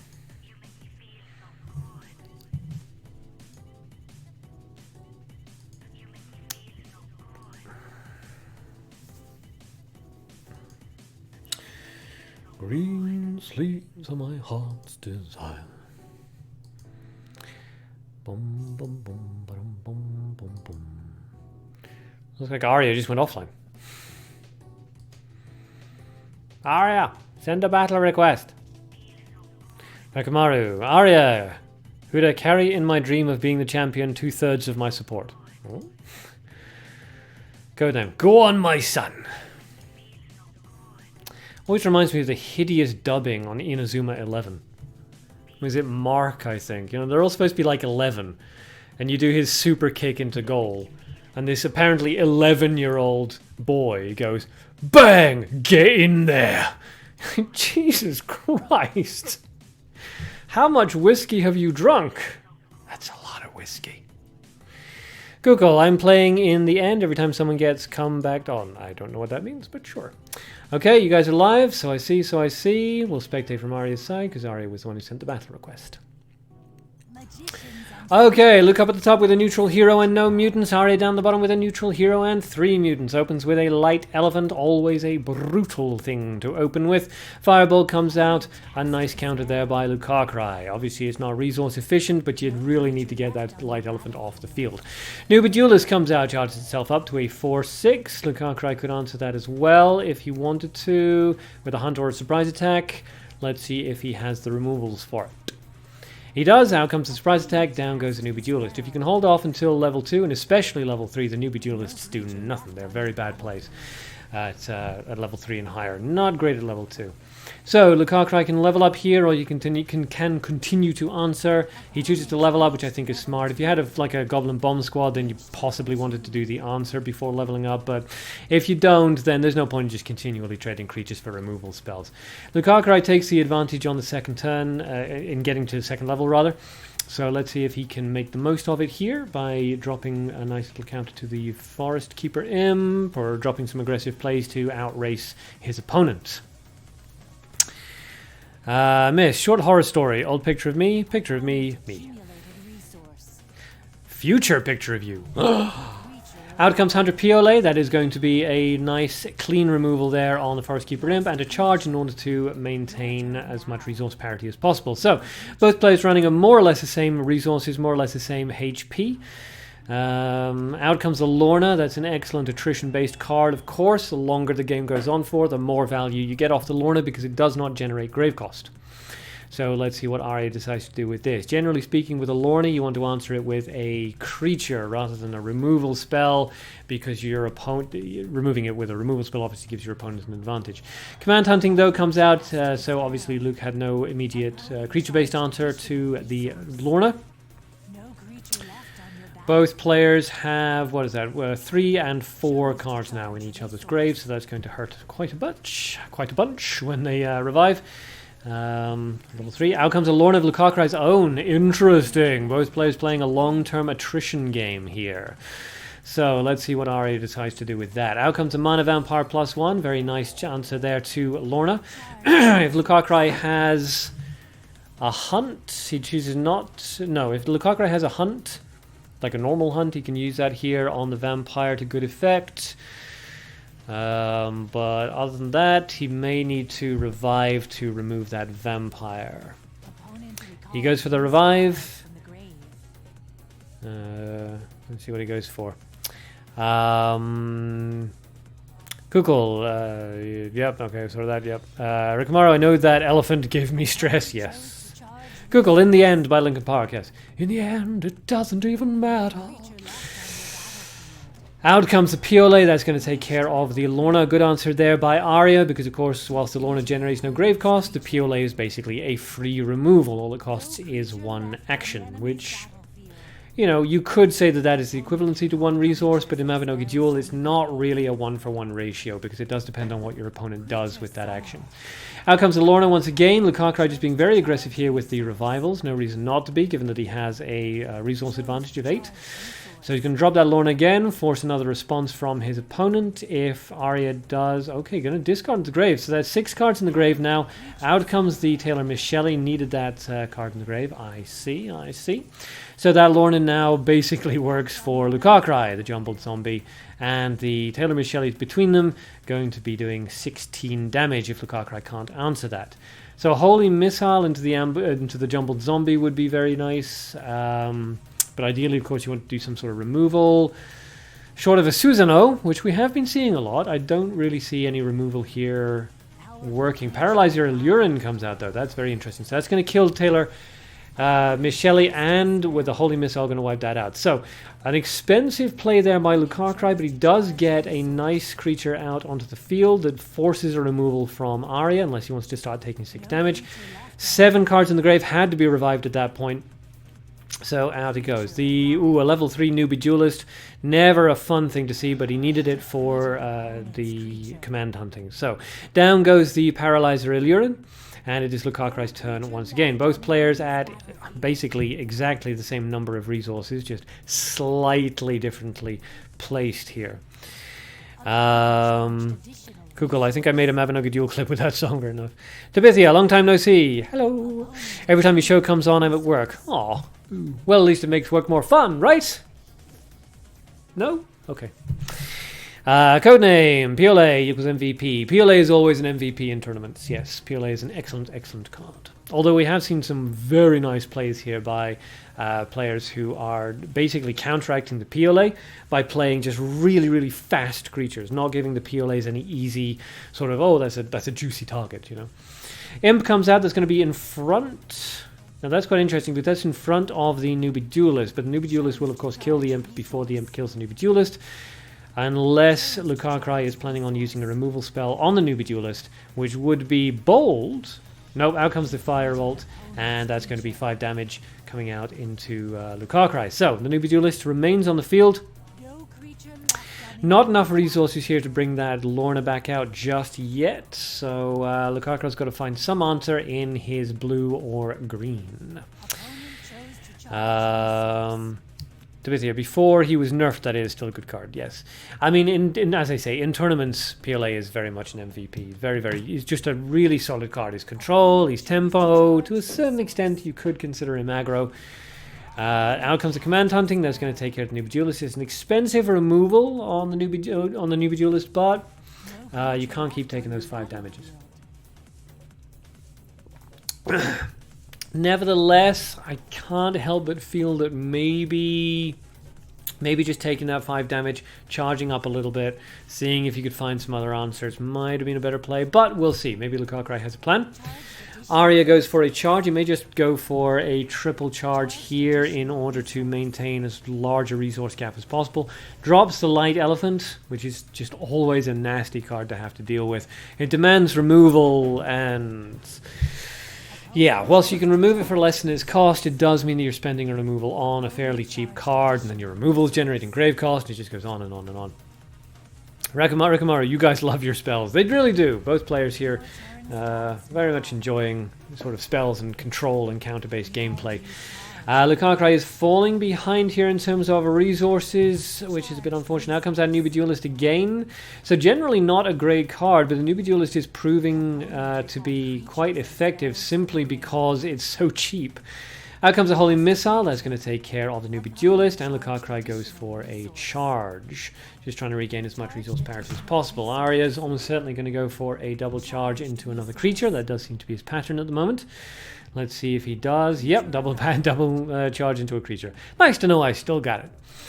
Lucar Cry's turn once again. Being kept on the reactive here by Aria.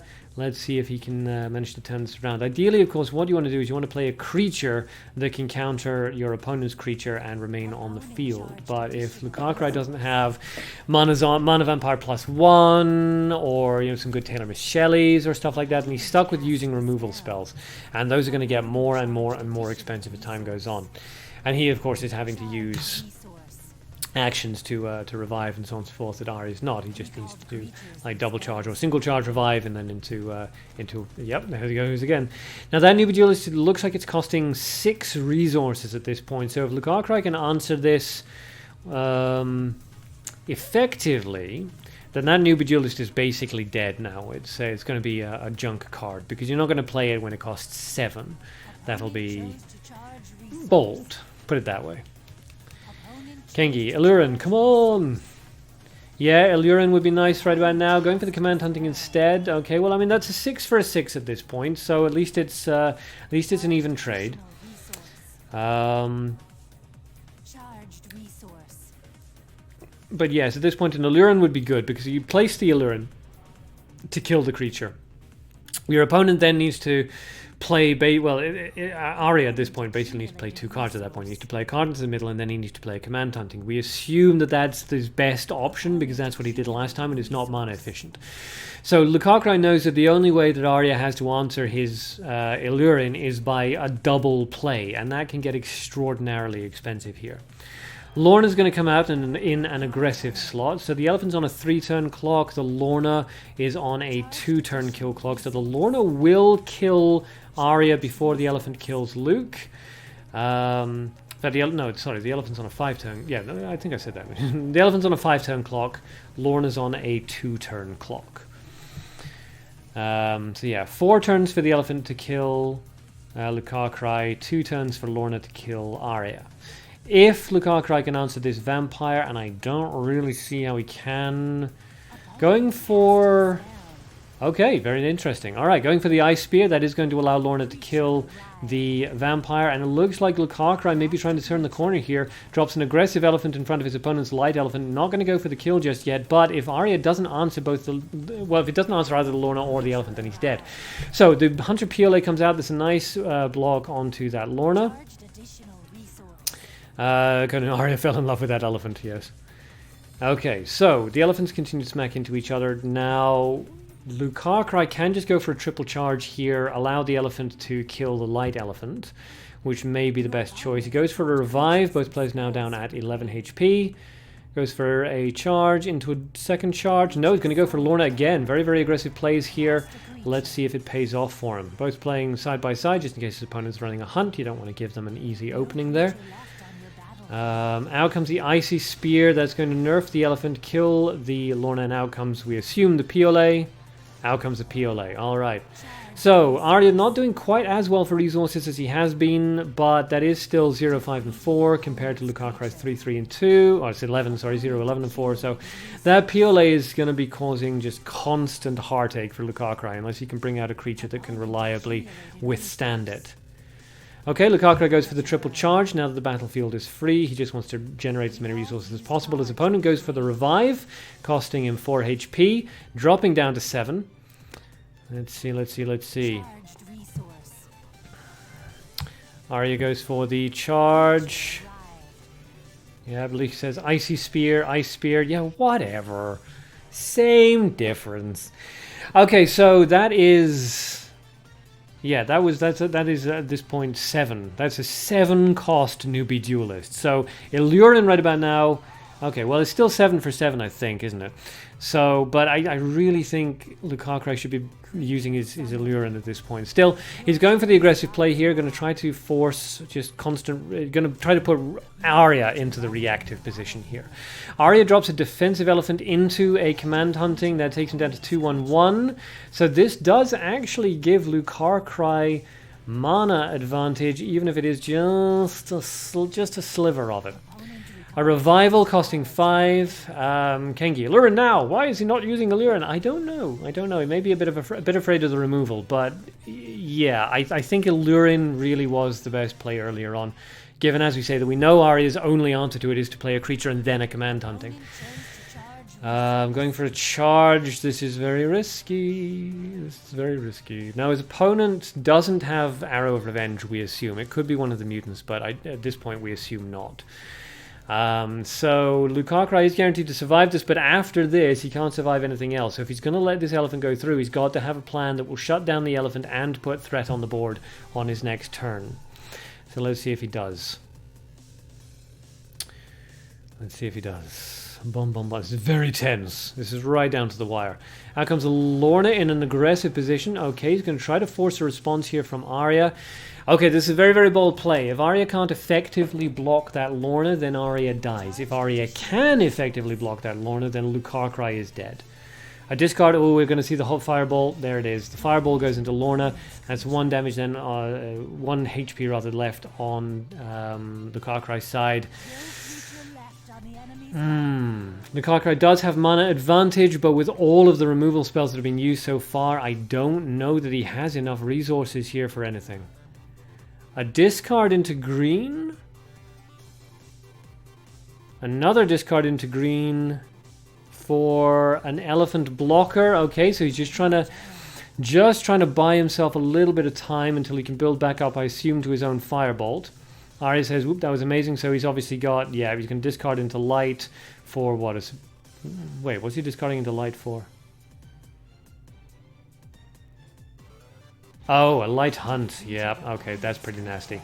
And down it goes. So that was right down to the wire. But congratulations there to Aria, and very well played to Luke. Excellent game. So, Aria moves up into the finals. Dun dun dun. Dun dun. Okay, let's see here. Hey, I actually found it without having to, scratch my head for it this time. Is that positioned? Oh, it's positioned perfectly. Oh. Okay, so, whew. Let's see. What happened? Holy, I thought I was going to miss it. Good game, and rip. Okay, well played there to both players. Excellent job. So, next up is Rai Senpai, otherwise known as Mr. Ru, versus Hert Birkin. So I see Hert Birkin is online already. That's excellent. We're just waiting for Rai Senpai. Codename, now I can rest in peace. Lucar Cry, I tried, I'll have my own legend, the one who never made it. Well, there are many people who didn't actually make it into the finals. Most people, the vast majority of people. You did very well there. I think Kengi's going to kick your ass later for not using that Illurin more, but other than that, it's fine.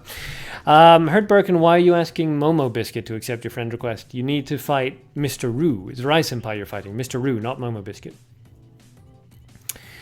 Go Rai, I need to face you in the finals. Vas, you are your own legend. Why do you need us? Dun dun dun. Yep, see, Kengi's about to kick your ass.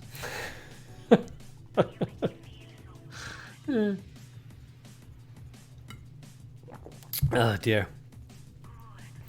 Okay, so we're waiting for Rai Senpai. Rai Senpai. Oh, he's online. Good. Okay, so facing forward, Hert Birkin. Facing away, Rai Senpai.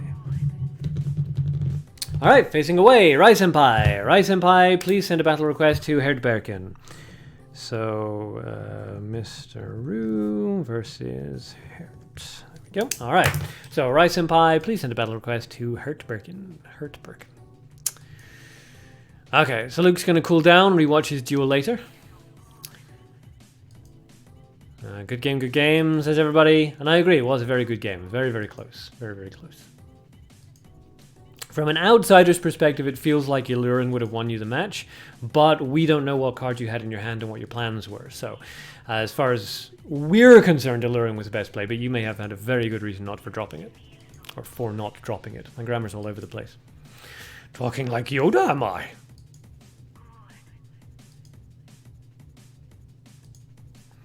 So, Rai Senpai, please send a battle request to Hert Birkin. Rai Senpai, please send a battle request to Hert Birkin. I always feel like I'm an airport announcer. Mabinogi Duel semi-finals fight is now boarding at Gate Hert Birkin and Mr. Ru. Or Gate 8, what should we say, like Gate 8. Will Hert Birkin and Mr. Ru please report to the fight?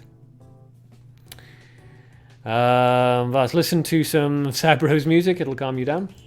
Yes, she's a very good piano player. Pretty sure it's piano. I may have embarrassed myself, but I'm pretty sure it's piano. Rikimaru, well, it was expected that Aria won. A person who beats me receives hidden knowledge. Everyone I cheer for dies. Aria, I'm cheering for you as revenge. Okay. Alright, so Rai Senpai was online, and now he's offline. Rai Senpai, where are you? Mr. Ru? Mr. Ru?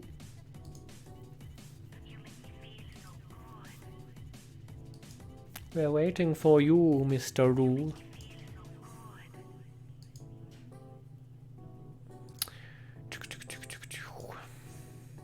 So I know he's online. I would start the countdown, but I know he's online, so...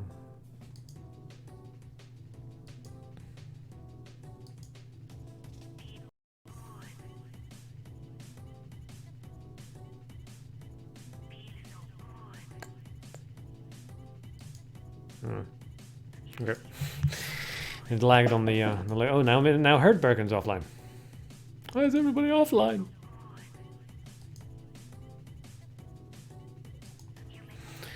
Am I going to have to start disqualifying people?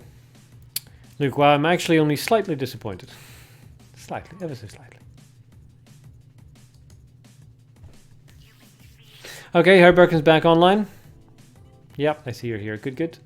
We're just waiting for Senpai. I know he's here. He was online a second ago. I assume that his internet has dropped or something. So we will give him a couple of minutes because I know he is around and it would be a shame to disqualify him given that I know he is here. Aria, I never thought about the Illurin. Okay, good. He's back online again. Good. Senpai, please send a battle request to Hert Birkin. Aria, actually, you could have won if Illurin was out. Yeah. I mean, it's impossible to tell the future. But, yeah, Illurin was a very big threat, as far as we could see, to the deck. Rikimaru, guys, it's funny I've taken out Doom Machine, Demons, Succubuses, White Nows from Ultimate Gates of Hell, Avatar of Gods easily, but that elephant, why doesn't it stay dead? Largely because, I hate to tell you this, Doom Machines, Demons, Succubuses, White Nows, and Avatars of the God are actually really bad cards. They're very easy to remove. The elephant is an excellent card, so it's very difficult to remove. Okay, well now Hert Birkin's offline. Oh my god. Look, I'm gonna switch off the brackets just so you guys can watch this as it happens. See, here's Mr. Rui's online. Hert Birkin's not online. Now Hert Birkin's online, so I bet Mr. Rui's about to drop offline again. For the love of God, Senpai, just send a battle request and Hert Birkin, just accept the damn thing. Disqualify both your asses and I'll just name Aria the winner. Looks like the transition may be finally happening. Although Hert Birkin's cannot be battled or spectated right now, and Mr. Rue's still here. What the hell is going on? Okay, now it's transitioning. It's so weird. Okay, finally, we're ready to go. Oh boy. Okay, so, anyway, I was looking at the chat. We shouldn't look at the chat. Hert Birkin up at the top with the Minobi hero and no mutants. Mr. Rue down at the bottom with the listener of, with L and one mutant. Both players have dropped down a HP thanks to Bonoba's ability. So out comes the POW. Mr. Rue is not having any of that. Going to immediately remove that with a Drag to Hell. Hert Birkin is going to drop a newbie duelist, of course. You have to expect that when you see that it's an aggro deck and he's got green ready to go. And it's level 1. So out comes the Goblin Shredder. Nice counter there to the newbie duelist. And this is going to make things slightly, ever so slightly awkward for Hert Birkin. As an aggro deck, you want to keep your creatures out onto the field. Grade A Kite is going to come out, and that is actually going to murder the Goblin Shredder. Very nice play there by Hert Birkin. I do like Grade A Kite. I used to use that in a lot of my top 10 decks. It's always a surprise removal because it hits past defense, so it's really good for killing stuff like Goblin Shredder. Out comes the Skeleton. Let's see if Mr. Rue decides to answer that, or if he's going to level up. He's just going to level up, take the level advantage, but Hert Birkin does get that early 4 damage onto his opponent. Mr. Rue's turn now. Out comes the Magician Masked Field. The honor does not appear in front of the Skeleton. That possibly would have been nicer if it had, but hey, 25% chance it was going to happen, so the odds are not in your favor. Goes for a level up into 3/3/3, and it was into darkness, so both players lose 1 HP, which works out pretty better for Hert Birkin than it does for Mr. Rue, all things considered. Both players are running dark, of course, so the charge has a double chance to go off. A discard into green, so some plan coming out next turn. That is going to be 8 free damage coming off from Mr. Rue's side of the field, but he's got to worry about that drop into green. It could be a hidden spider, it could be an ambush vine, or he could be saving up for something unpleasant on his following turn, something like a Susanoo. Who knows? Let's find out. So, Mr. Rue goes for a double charge. He has battlefield control. He's a bit worried about that green, so no reason to do anything else. Out comes the Magician Masked Field. Was the green... Interesting. Okay, so the green may have been a bluff, or it may still be a hidden spider waiting for the removal onto the Magician Masked Field. Let's see how it goes. That's why people nowadays hunt down elephants. Yes. Aria is sure he's going to win the tourney. That's what I'd like to see. Confidence. Out comes the Holy Missile. The green was not a hidden spider. So was it an ambush vine? Oh, the mind games. The mind games. So that's 8 damage coming out there. It's going to be 10 damage coming out on Hert Birkin's side of the field, though. That Betrayal coming out. Ooh, that is going to make 16 damage, taking him down to 3. If he has an Arrow of Revenge, which he does... Oh, that is a nice little betrayal there into the Arrow of Revenge. And Hert Birkin comes out the winner there with this hyper aggro deck that is just steamrolling.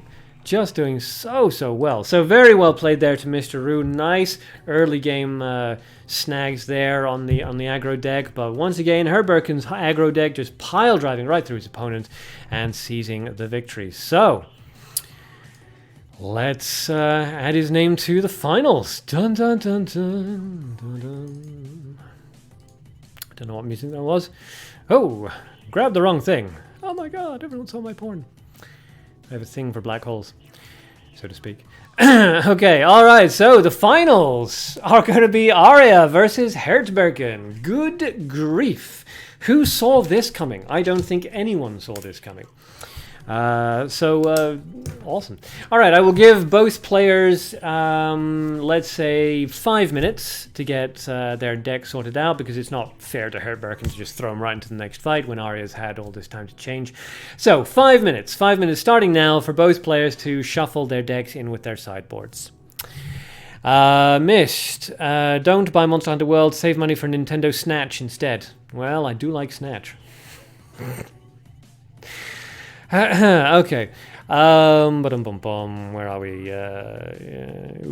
Hert Birkin is destroying this journey. Too damn savage, but he's also being cocky. Yes. Forest Fire, totally forgot. You totally forgot your Forest Fire. No!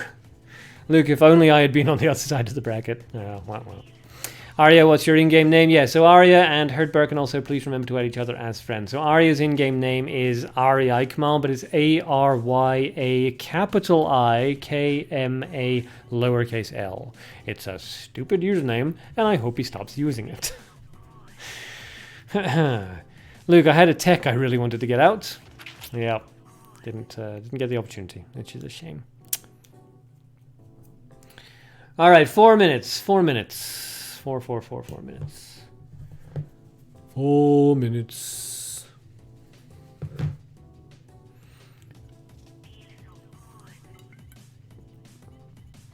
Done. Excellent. Good. See, this is what I like to see. Hert Birkin and Aria just on point here. Nice and quick. So yes, 4 minutes. Well, it's like 3 minutes and 10 seconds. For you guys to get your deck and sideboard sorted out. This will be the last fight of the tournament. This is the finals. It will also, in all likelihood, be the last ever Mabinogi Duel fight on my channel, on my stream. So let's hope it's a good one. And even if it's not, it's awesome that we get to introduce, as the last of the legends, one of our... Oh, I don't want to say newer players, because we know obviously Aria and Hert Birkin very well. They've been around for a long time, but they're not like one of the veterans from the beta days. You know, this is this will be the first legend I think that we've had that hasn't been playing from like the beginning of the game. So that's pretty cool. Codename: if you win, I'll treat you to a coffee tomorrow. I assume you're talking. Yes, to Aria. Yes. You're sad. I know. It's very sad. Last ever Mabinogi Duel fight on this channel. It's been an awesome, a year and a bit.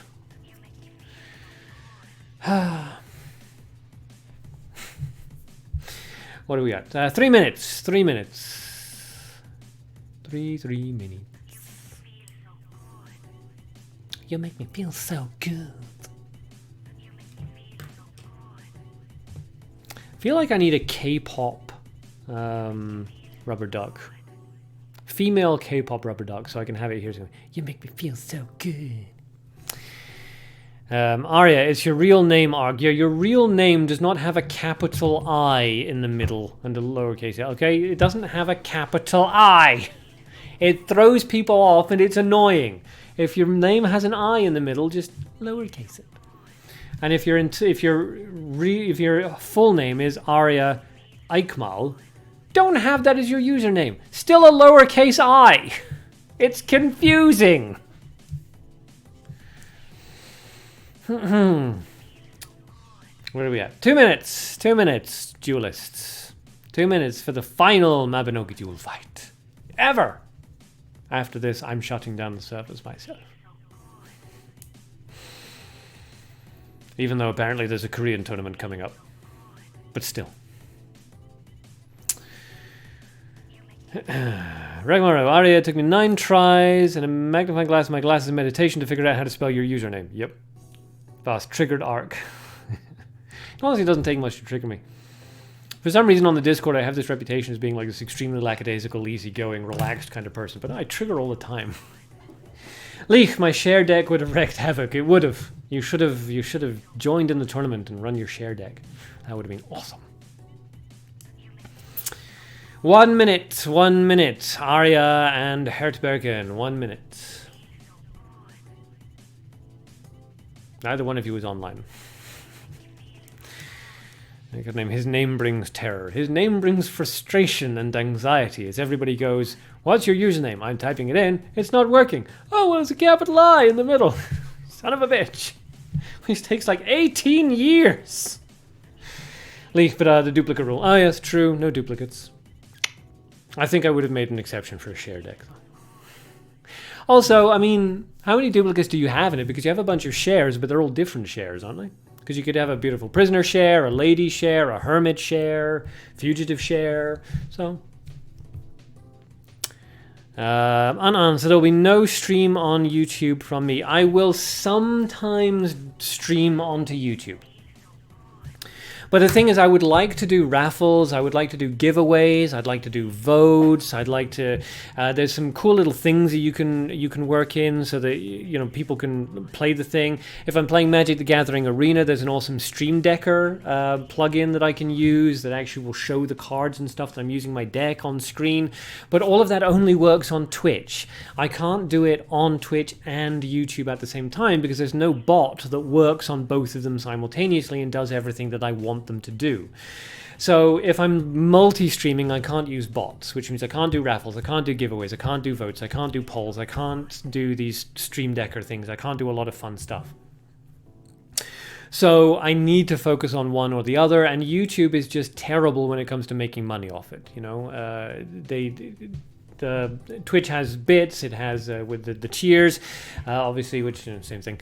It has subscribing, it has donations, it has all this really cool stuff that you can use to help monetize the channel, which would just allow me to make more videos and so on and so forth, which YouTube kind of has, but it hides it away. It doesn't want people to use it, apparently.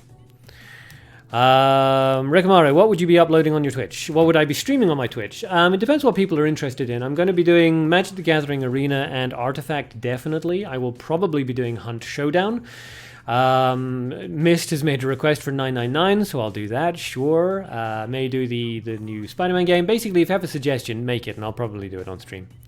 Mist, you can do raffles on YouTube or Twitch, but not on both at the same time. Yes, that's what I said. There's no bot that does it on both at the same time. Aria, I'm on YouTube. Well, go on to Twitch. YouTube does not have Twitch plays Pokemon. Yes, that's also true. Okay, so let's say we're actually like a minute past time. Lee, yeah, sure, I have many different +1 and dark +1 shares, but not enough for each to be different. That's a shame. Graylin has requested a friendly duel, but no, I'm sorry, Graylin, we're actually doing a tournament at the moment. I apologize. Leek, I need many for the share span to work. Yeah, so it goes. Okay, so Aria and Hert Birkin, please come online and let me know that you're ready. Missed. Twitch doesn't work with my Chromecast for some reason. Really? Odd. Luke, taking any suggestion? I actually am taking any suggestion. There has been a suggestion that I actually stream adult games, porny games, because there's a special live stream place where you can actually do that. You can just live stream adult games, and actually kind of tempted. So yeah, I have no limits. Make any suggestion. I may not accept the suggestion because, again, if it's a battle royale game, I suck. So unless you want to see me just walking around in no man's land for 5 minutes and then dying, don't suggest a Fortnite or PUBG kind of thing. Ready, good. Hert Birkin, yes, I see you're online. I'm just waiting for Aria. Lucar Cry, how about, I don't know, Final Fantasy 15? Listen, I am perfectly happy to play that if everybody doesn't mind me sitting there picking it to pieces while I do.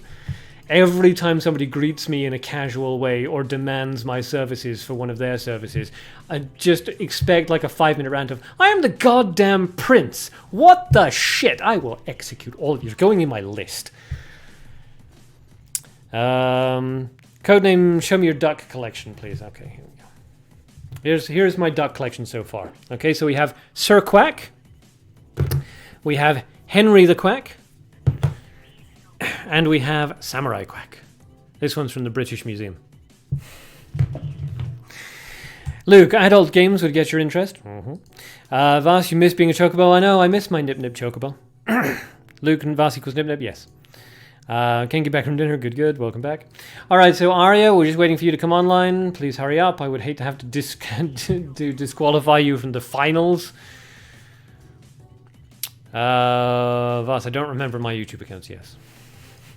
You will always be Nip Nip in our hearts. Incidentally, my chair is squeaking. Did anyone hear that? Stop squeaking, just as I said that. Sir Henry the Samurai Quack. Well, these were my first two. This one was my very first one. This was given to me by my girlfriend at the time, who is an awesome person. And then this one was given to me by, I think, my mum, actually. And then this one was from York, when my brother went down there and he brought it back. He named it Sir Quack. Let me see. Adult game stream on Plexstorm when? I don't know. It's the kind of thing I'm like, you know what, that sounds like a lot of fun, but I have no idea. I have no idea what game I would play. I mean, obviously I know F95 Zone and there's some really cool stuff there, but it's mostly story stuff, and I don't know how interesting that is. I could play Galgun. That's not really porny, but you know. Henry Samurai the Quack, sir. Vas, I'm gonna call my next one Nip Nip just for you guys. Thank you, buddy. Aria can't on and watch at the same time, remember. Okay, fair enough. Yep, when the time comes. Okay, alright, here we go. So, facing forward, Aria. Facing backwards, Hert Birkin. Okay, facing backwards, Hert Birkin. Hert Birkin, please send a battle request to Aria. Hert Birkin, send a battle request to Aria. Hert Birkin, send a battle request when Aria gets back online. Because he's in stream chat at the moment. By the way, just a heads up, don't mention F95 when on Plex, it's against the terms and service. Really? You're not actually allowed to announce where you get the porn games from, but you're allowed to play the porn games. That's kind of stupid, but sure. Anyway, technically, the name of the website isn't F95, it's F95 Zone, so provided I just call it F95, it should be fine, right? Screw them anyway, what are they going to do, ban me from Plexstorm? Who gives a shit? Facing you Arias is Eric, Pablo, Nutaku game stream when Nutaku... I guess I could run some Nutaku games, but I can't say the word Nutaku, apparently. Luke, very last match, Ark is commentating. Or commentate. Well, yeah, this will be the very last Mabinogi Duel match that I commentate. It's not the very last match of anything ever I'll ever commentate. If we get into other games that have spectating options, then obviously I'll commentate over those quite happily. But yes, very last ever Mabinogi Duel match I will ever commentate over. Codename, any supernatural anime suggestion? Not from me, I don't watch anime. You're live, not on my screen. Ah, there we go, the transition has begun. Ark just giving out adult site names on family-friendly streams. Yep. Nutaku, F95 Zone, probably a bunch of others, I forget. Who did I say was going first? It's Hert Birkin, wasn't it? Alright, here we go. Alright, so Aria up at the top with 3 mutants and the neutral hero. Hert Birkin down the bottom with no mutants and the Bonobo hero, obviously. Drops an ambush vine, which goes straight into that newbie duelist and the Wanderer Pal. So I've got to write down the order of these. There we go. Okay, so the command hunting comes out. That's going to take care of the Wanderer Pal. That poor Pal. Always gets counted so quickly. Out comes a newbie duelist of Hert Birkin's very, very own, and it is Aria's turn. Chooses to level up, and that allows that newbie duelist to survive. So both players are going to get 4 damage out on each other. Let's see how this goes. So Aria goes for the Firebolt onto the newbie duelist. This is very expensive. Obviously, that's a 3 removal on a 1-cost creature. Ouch. But if you don't have Goblin Shredder or something like that, as Hert Birkin does, then yeah, you can see... you have to make some difficult choices. Galliumir, hello, you're Lindsay Lohan. Oh, you poor bastard. Out comes the Skeleton and the Golden Shredder, of course, still both on the field. So Aria's going to answer both of those because that's 11 damage. You can't really take 11 damage. You're going to need to deal with them. The Skeleton obviously would go down to a Holy Missile, but then you really want to answer one of these creatures with a counter creature of your own so that it will hang around on the battlefield and continue to do damage after you're forcing your opponent into a reactive position. When you're going up against aggro, you really want to put your opponent on the defensive. Aria goes for a charge on the first action and the second. Ouch, just going to take that 11 damage. Okay, racing for 3 maybe. Hert Birkin just going to go for a double charge here. Literally no reason to do anything else. There he goes, double charge. And so it goes. Missed. It's because promoting piracy is against the terms and service, and F95 is a pirate site. F95 can be a pirate site, but some of the games on it, a lot of the games on it, aren't pirated. They are actually run by the developer himself. So it's like, is it a pirate site if it has some pirate stuff? It's a bit of a tricky situation. Anyway, screw it. They're not going to be watching my... Plague Storm isn't going to be watching my stream, and if anybody reports me, again, you know, I mentioned it in passing. I'm not advertising it. Also, I think if it's against terms of service to promote piracy and piracy sites, then I can argue that I wasn't promoting it. I just mentioned I got this off F95. It's not promoting it, it's just mentioning it. Just like I can mention cocaine. I'm not suggesting you take it. Tiger comes out, that's going to take the, or drop the attack value on a lot of those things, and out comes the Hunt spell to take care of the Magician. So, the Assistant Anna is going to go down to that Tiger, and of course the Ambush Fight. Oh, okay, Lychee comes out, that's going to switch places. Anna's going to get its 5 damage off. Hert Birkin just looking for that damage. Just going to go. Ice Spare, yes. Ice Spare would be nice. Rikimaru, I love it when my opponent plays Wonder cards against me. I always find a way for the cards to fight for me. Wonder Pow and stuff like that. It's a lot of fun sometimes. But against a hyper aggro deck like this, even the Wonder Pow and Wonder Emmy decks and things like that, they can be absolutely brutal, as you're seeing here. Apart from anything else, it forces a removal from your opponent, which is never a good spot for your opponent to be in. Magician Masked Field, that was a bit risky there by Aria, because there was a 50% chance that the Assistant Anna was going to appear on the Magician's right-hand side, but it paid off for him. Let's see if Hert Birkin can answer this like a flame emission onto the Tiger or just a betrayal onto the Tiger, and that's gonna be game. That betrayal doing so much damage. So discard into the grave, an Arrow of Revenge, I think, just to be absolutely sure, but I'm not sure. Not very good sportsmanlike behavior there, and that is going to be game. So congratulations there to Hert Birkin. Very well played to Aria. And it looks like, ladies and gentlemen, we have a new legend. So I'm going to put up Hert Birkin's name, just nice and big, right there in the middle for everyone to look at and gaze at in envy. So let's see if we can extend it. There we go. Hert Birkin is our new legend. Congratulations, well played to all players involved in the tournament. There was not a single dull match in that entire thing, but an extra special congratulations to Hert Birkin, who is the last of the Mabinogi legends. Okay, let's see. That shitty elephant is here, says Codename. Yep, Tiger's out. Plague Storm also just did a Nutaku event recently and trying to become potential partners. Well, that's kind of fun. I'm not a big fan of Nutaku games. They're very sort of like, it's kind of mobile games, but on a browser platform. They're still kind of fun, though. All right, totally didn't see that coming. Hert just destroyed this tournament. Yep, final legend. Everybody played well. Yep. On the positive side, meditation is good stress relief. Yep. Good game, well-deserved place and a win. Yep, Kengi, can we have all legends' names as it's the end? Okay, yeah, fair. Well, I don't think I actually have the names of all the legends just ready to go. But yes, for those of you who are curious as to who our legends are, our very first legend, I'm pretty sure was Kengi. Second legend, or was it the first legend was either Kengi or Virtude, and then the second legend was Kengi or Virtude. I'm pretty sure the first one was Kengi and the second was Virtude, but it might have been the other way around. Third legend is Tonics. Fourth legend is Hert Birkin. Galime, well done. Yep, it's a pleasure to play. Good stuff. Congratulations. Lucar Cry, English is stupid.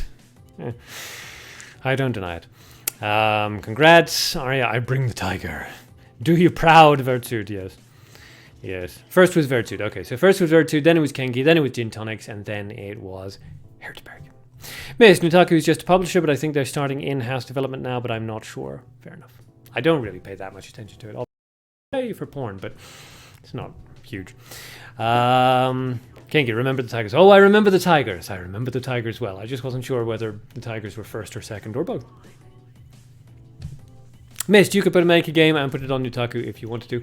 I could, but again, I'm not a big fan of the games that are actually on Nutaku. They're very gacha-esque. Anyway, stop hijacking the tournament live stream to talk about porn sites. So, all right. Where do we go from here? Basically, that was the last ever Mabinogi Duel livestream. If there's a big demand for it, then I may do a final livestream on the day that Mabinogi Duel goes down, but I don't think that's going to happen. Most players have moved on, and really, you can't blame them. So this is almost certainly going to be the last Mabinogi Duel livestream. What's coming up next? What's coming up next is that we are going to be doing, or I'm going to be doing, more videos and more live streams. We're going to be focusing more on like more mainstream games, basically games with like larger player base appeal. Mabinogi Duel was kind of accidental. I just really got into it, and then I started helping people out on the Reddit, and then they made me a moderator, and then people started asking for my advice, and they asked for it in video form, and it just kind of evolved naturally from there. But it was never like a super big game. So the games we're going to be playing from now on generally going to be much more sort of wider player based stuff. Hopefully we'll attract more people into the community, and we will also play some smaller games as well, stuff like 999, little indie stuff, maybe some porn stuff on Plexstorm. Let's see how that goes. But yes, more mainstream stuff. Magic the Gathering, Artifact when that comes out in November, possibly some Hunt Showdown, possibly like the new Spider-Man game that's coming out, stuff like that. As well as, of course, every so often, just these individual little games like 999. Dead Cells, I'm having a lot of fun with that at the moment, so maybe play some of that kind of thing. Aria, when's the next Duel Links stream? I don't know. There's going to have to be a pretty big demand for that. I'm not a big fan of Duel Links. It's a very good game, but I don't really play it. So we'll see. Lucar Cry, I can't even play the very last day. Sad. Rikimaru, Arcadean, we should have a free-for-all match or a last day match free-for-all. I'm happy enough to do that. If there's a large enough demand, jump into Discord, let me know that that's what you want to do. On the last day of Mabinogi Duel, big free-for-all match, boom. I'm happy to do that, but there has to be enough demand. I mean, we have very few players viewing, even for this tournament. We have like a third of the viewers that have been here for the previous tournaments. It's not good numbers for Mabinogi Duel. Aria, I need to become someone. You are already someone. Mr. Download, yeah, we're not talking about Nutaku anymore. Vas, Dead Cells. I know, I'm actually really enjoying Dead Cells. I didn't think that I would because it's kind of like platformery sort of thing. It's not really a platform, but you know what I mean. It's that kind of side-scrolly thing, and I'm not very good at those, and I don't tend to really enjoy them. But I'm actually really enjoying Dead Cells. It's very, very good. Mist, what's your opinion on Text Adventure? I like it. I don't really play it very much. I mean, you know, I write myself sometimes. Not porn, but I write, you know, stories. So I like storytelling. I'm perfectly happy to read stuff. I don't tend to play them very much. If I'm reading, I'm reading. If I'm playing a game, I want it to have some graphics and proper interactivity, generally speaking. So, yes, I think that's basically everybody caught up to date. Also, as I said, I will be streaming predominantly on Twitch. Every so often, I will do a quick stream onto YouTube as well. I'll just do a restream, so I do Twitch and YouTube. I will always stream on Twitch. I will sometimes stream on Twitch and YouTube. So if you want to be guaranteed to catch the live streams, which would be, I'm just going to be throwing them up at random points over the next couple of weeks, follow me on Twitch. That's the only way that you'll actually know for sure that I'm starting a live stream. Let's see, Gellimere, we need more people to play DL, to do DL streaming. Fair enough. Yeah, again, I mean, I'm perfectly happy to do Duel Links, but there has to be a large demand. Last time we did a Duel Links stream, we got like 8 viewers. It wasn't very good. Rikimaru, yeah, we're not ending Mabinogi without a match, you versus me. I'm perfectly happy. I haven't played Mabinogi Duel in like 6 weeks. But yes, I'm perfectly happy to do some showcase matches. Lucar Cry, who's your favorite community member outside of yourself, people? What? I don't know. You're all I love you all. Aria, Duel Links, yeah. Vas, I would recommend Dungeon of the Endless. You could play that with the subs. I'll write it down. Dungeon of the Endless. Righty-ho. I mean, I'm always happy to take suggestions. There's a suggestions room in the Discord chat for anybody who does. I mean, I'm assuming that everybody knows, but actually, I think I'm gonna click the edit thing, but I think that was like a. No. Okay, that's fine. All right, so I'm just gonna put the Discord link into chat. There you go. I think that's right. No, sorry. I accidentally pressed backspace. The second one is correct. The second one is the correct invite. 25 days, Arc, or 26, but it's not 6 weeks. What? I said I haven't played for about 6 weeks. Unless I played 25 or 26 days ago, but I don't think so. Alright, so yes, jump into the Discord if you would like to suggest games for me to play, and if you would like to keep up to date with this sort of thing. Failing that, follow me on Twitch. That's where I will be doing all of my streaming predominantly from now on. Sometimes streaming on YouTube as well, but always on Switch. On Twitch. Vas, I know, but I don't like chatting up Discord. My social anxiety hits me hard. You can just lurk. And just like react. Just do like thumbs up on people's suggestions that you like. Or just send me private messages. Missed. Played Valkyria Chronicles 4 demo on livestream. I've played that already. A lot of fun battle system. The story drives me out of my mind. Everybody's a freaking idiot. It's another Final Fantasy 15 thing where I would perfectly enjoy playing it for the mechanics of the game, but every time the story happened, you just have to watch me going, oh my god, that is so stupid. Why? Why? Here's our plan. We're gonna run right down the middle. No, but no military man would ever make that plan. That's a bad plan. Stop crying about the flowers, you goddamn. Virtue and Nick Stalker, those are the friends I have closer to me right now. Lucar Cry, answering Lucar Cry's question, fair enough. Lucar Cry, and I say you have played 25 to 27 days ago. I may have logged in 25 to 27 days ago, but I don't think I played then. For the Kengi, it's just so nice to be around. Unless you're a woman, and then it gets a bit creepy. But yes. Gotta get along with everyone, but Vert Nick's the ones I talk with most, yeah. Vas, I am on Discord just watching you all. Bum, bum, bum. Okay, we're gonna wrap up here because otherwise it's just gonna be me chatting to you guys for like an hour, which I'm sure would be super interesting viewing, but no, we're not doing that. So, we're going to wrap up here. I will jump into Discord for immediately after this stream is wrapped up, just to sort of congratulate the winners and the duelists and so on and so forth. If anybody wants to make any suggestions, jump in, chime in, say hi, whatever, challenge me to a game, whatever. It's all gravy. Jump into Discord and make yourself heard. Missed, I hated the second mission. Just let me kill the tanks. I know, for God's sake, what is with that bloody... Oh, we found all the tanks. We have to bombard them. Yeah, but I have 2 Lancers and they're right behind the tank. Can I just shoot them? No! We have to bombard them by shooting a clock tower. Must we? Really? Just let me shoot things. I have a sniper rifle. I just want to kill people. Lucar Cry, Pokemon Showdown tournaments when... Actually, Pokemon Showdown would be a lot of fun, but graphics are so bad, people don't tend to watch that, so we're not doing that. Anyway, you're getting me distracted. Challenge me to Fortnite 1v1, Mist. Fine, absolutely, no problem. Get in touch with me on Discord. I'll 1v1 you in Fortnite. It'll be Battle of the Mentally Handicapped. Alright, so we're going to shut this down. Next live stream is... I don't know when. I may live stream tomorrow with the Hunt Showdown. I don't think so, though. Possibly the day after that, though. Me and my brother are still playing. We're still getting used to it. Possibly the day after tomorrow, I'll stream some Hunt Showdown just for fun. We'll see how that goes. And then after that, it depends on how things go. I'm building some props for the videos that I'm going to be doing on Magic the Gathering Arena. I'm going to make some lore videos, some story videos as well, stuff like that, as well as some deck building videos and some helpful videos on various games. So make suggestions if you would like me to do anything. Ideally more mainstream stuff that has a better chance of grabbing more viewers, but hey, you know, if it's something that sounds a lot of fun, I'll do it even if we only get 5. Who cares?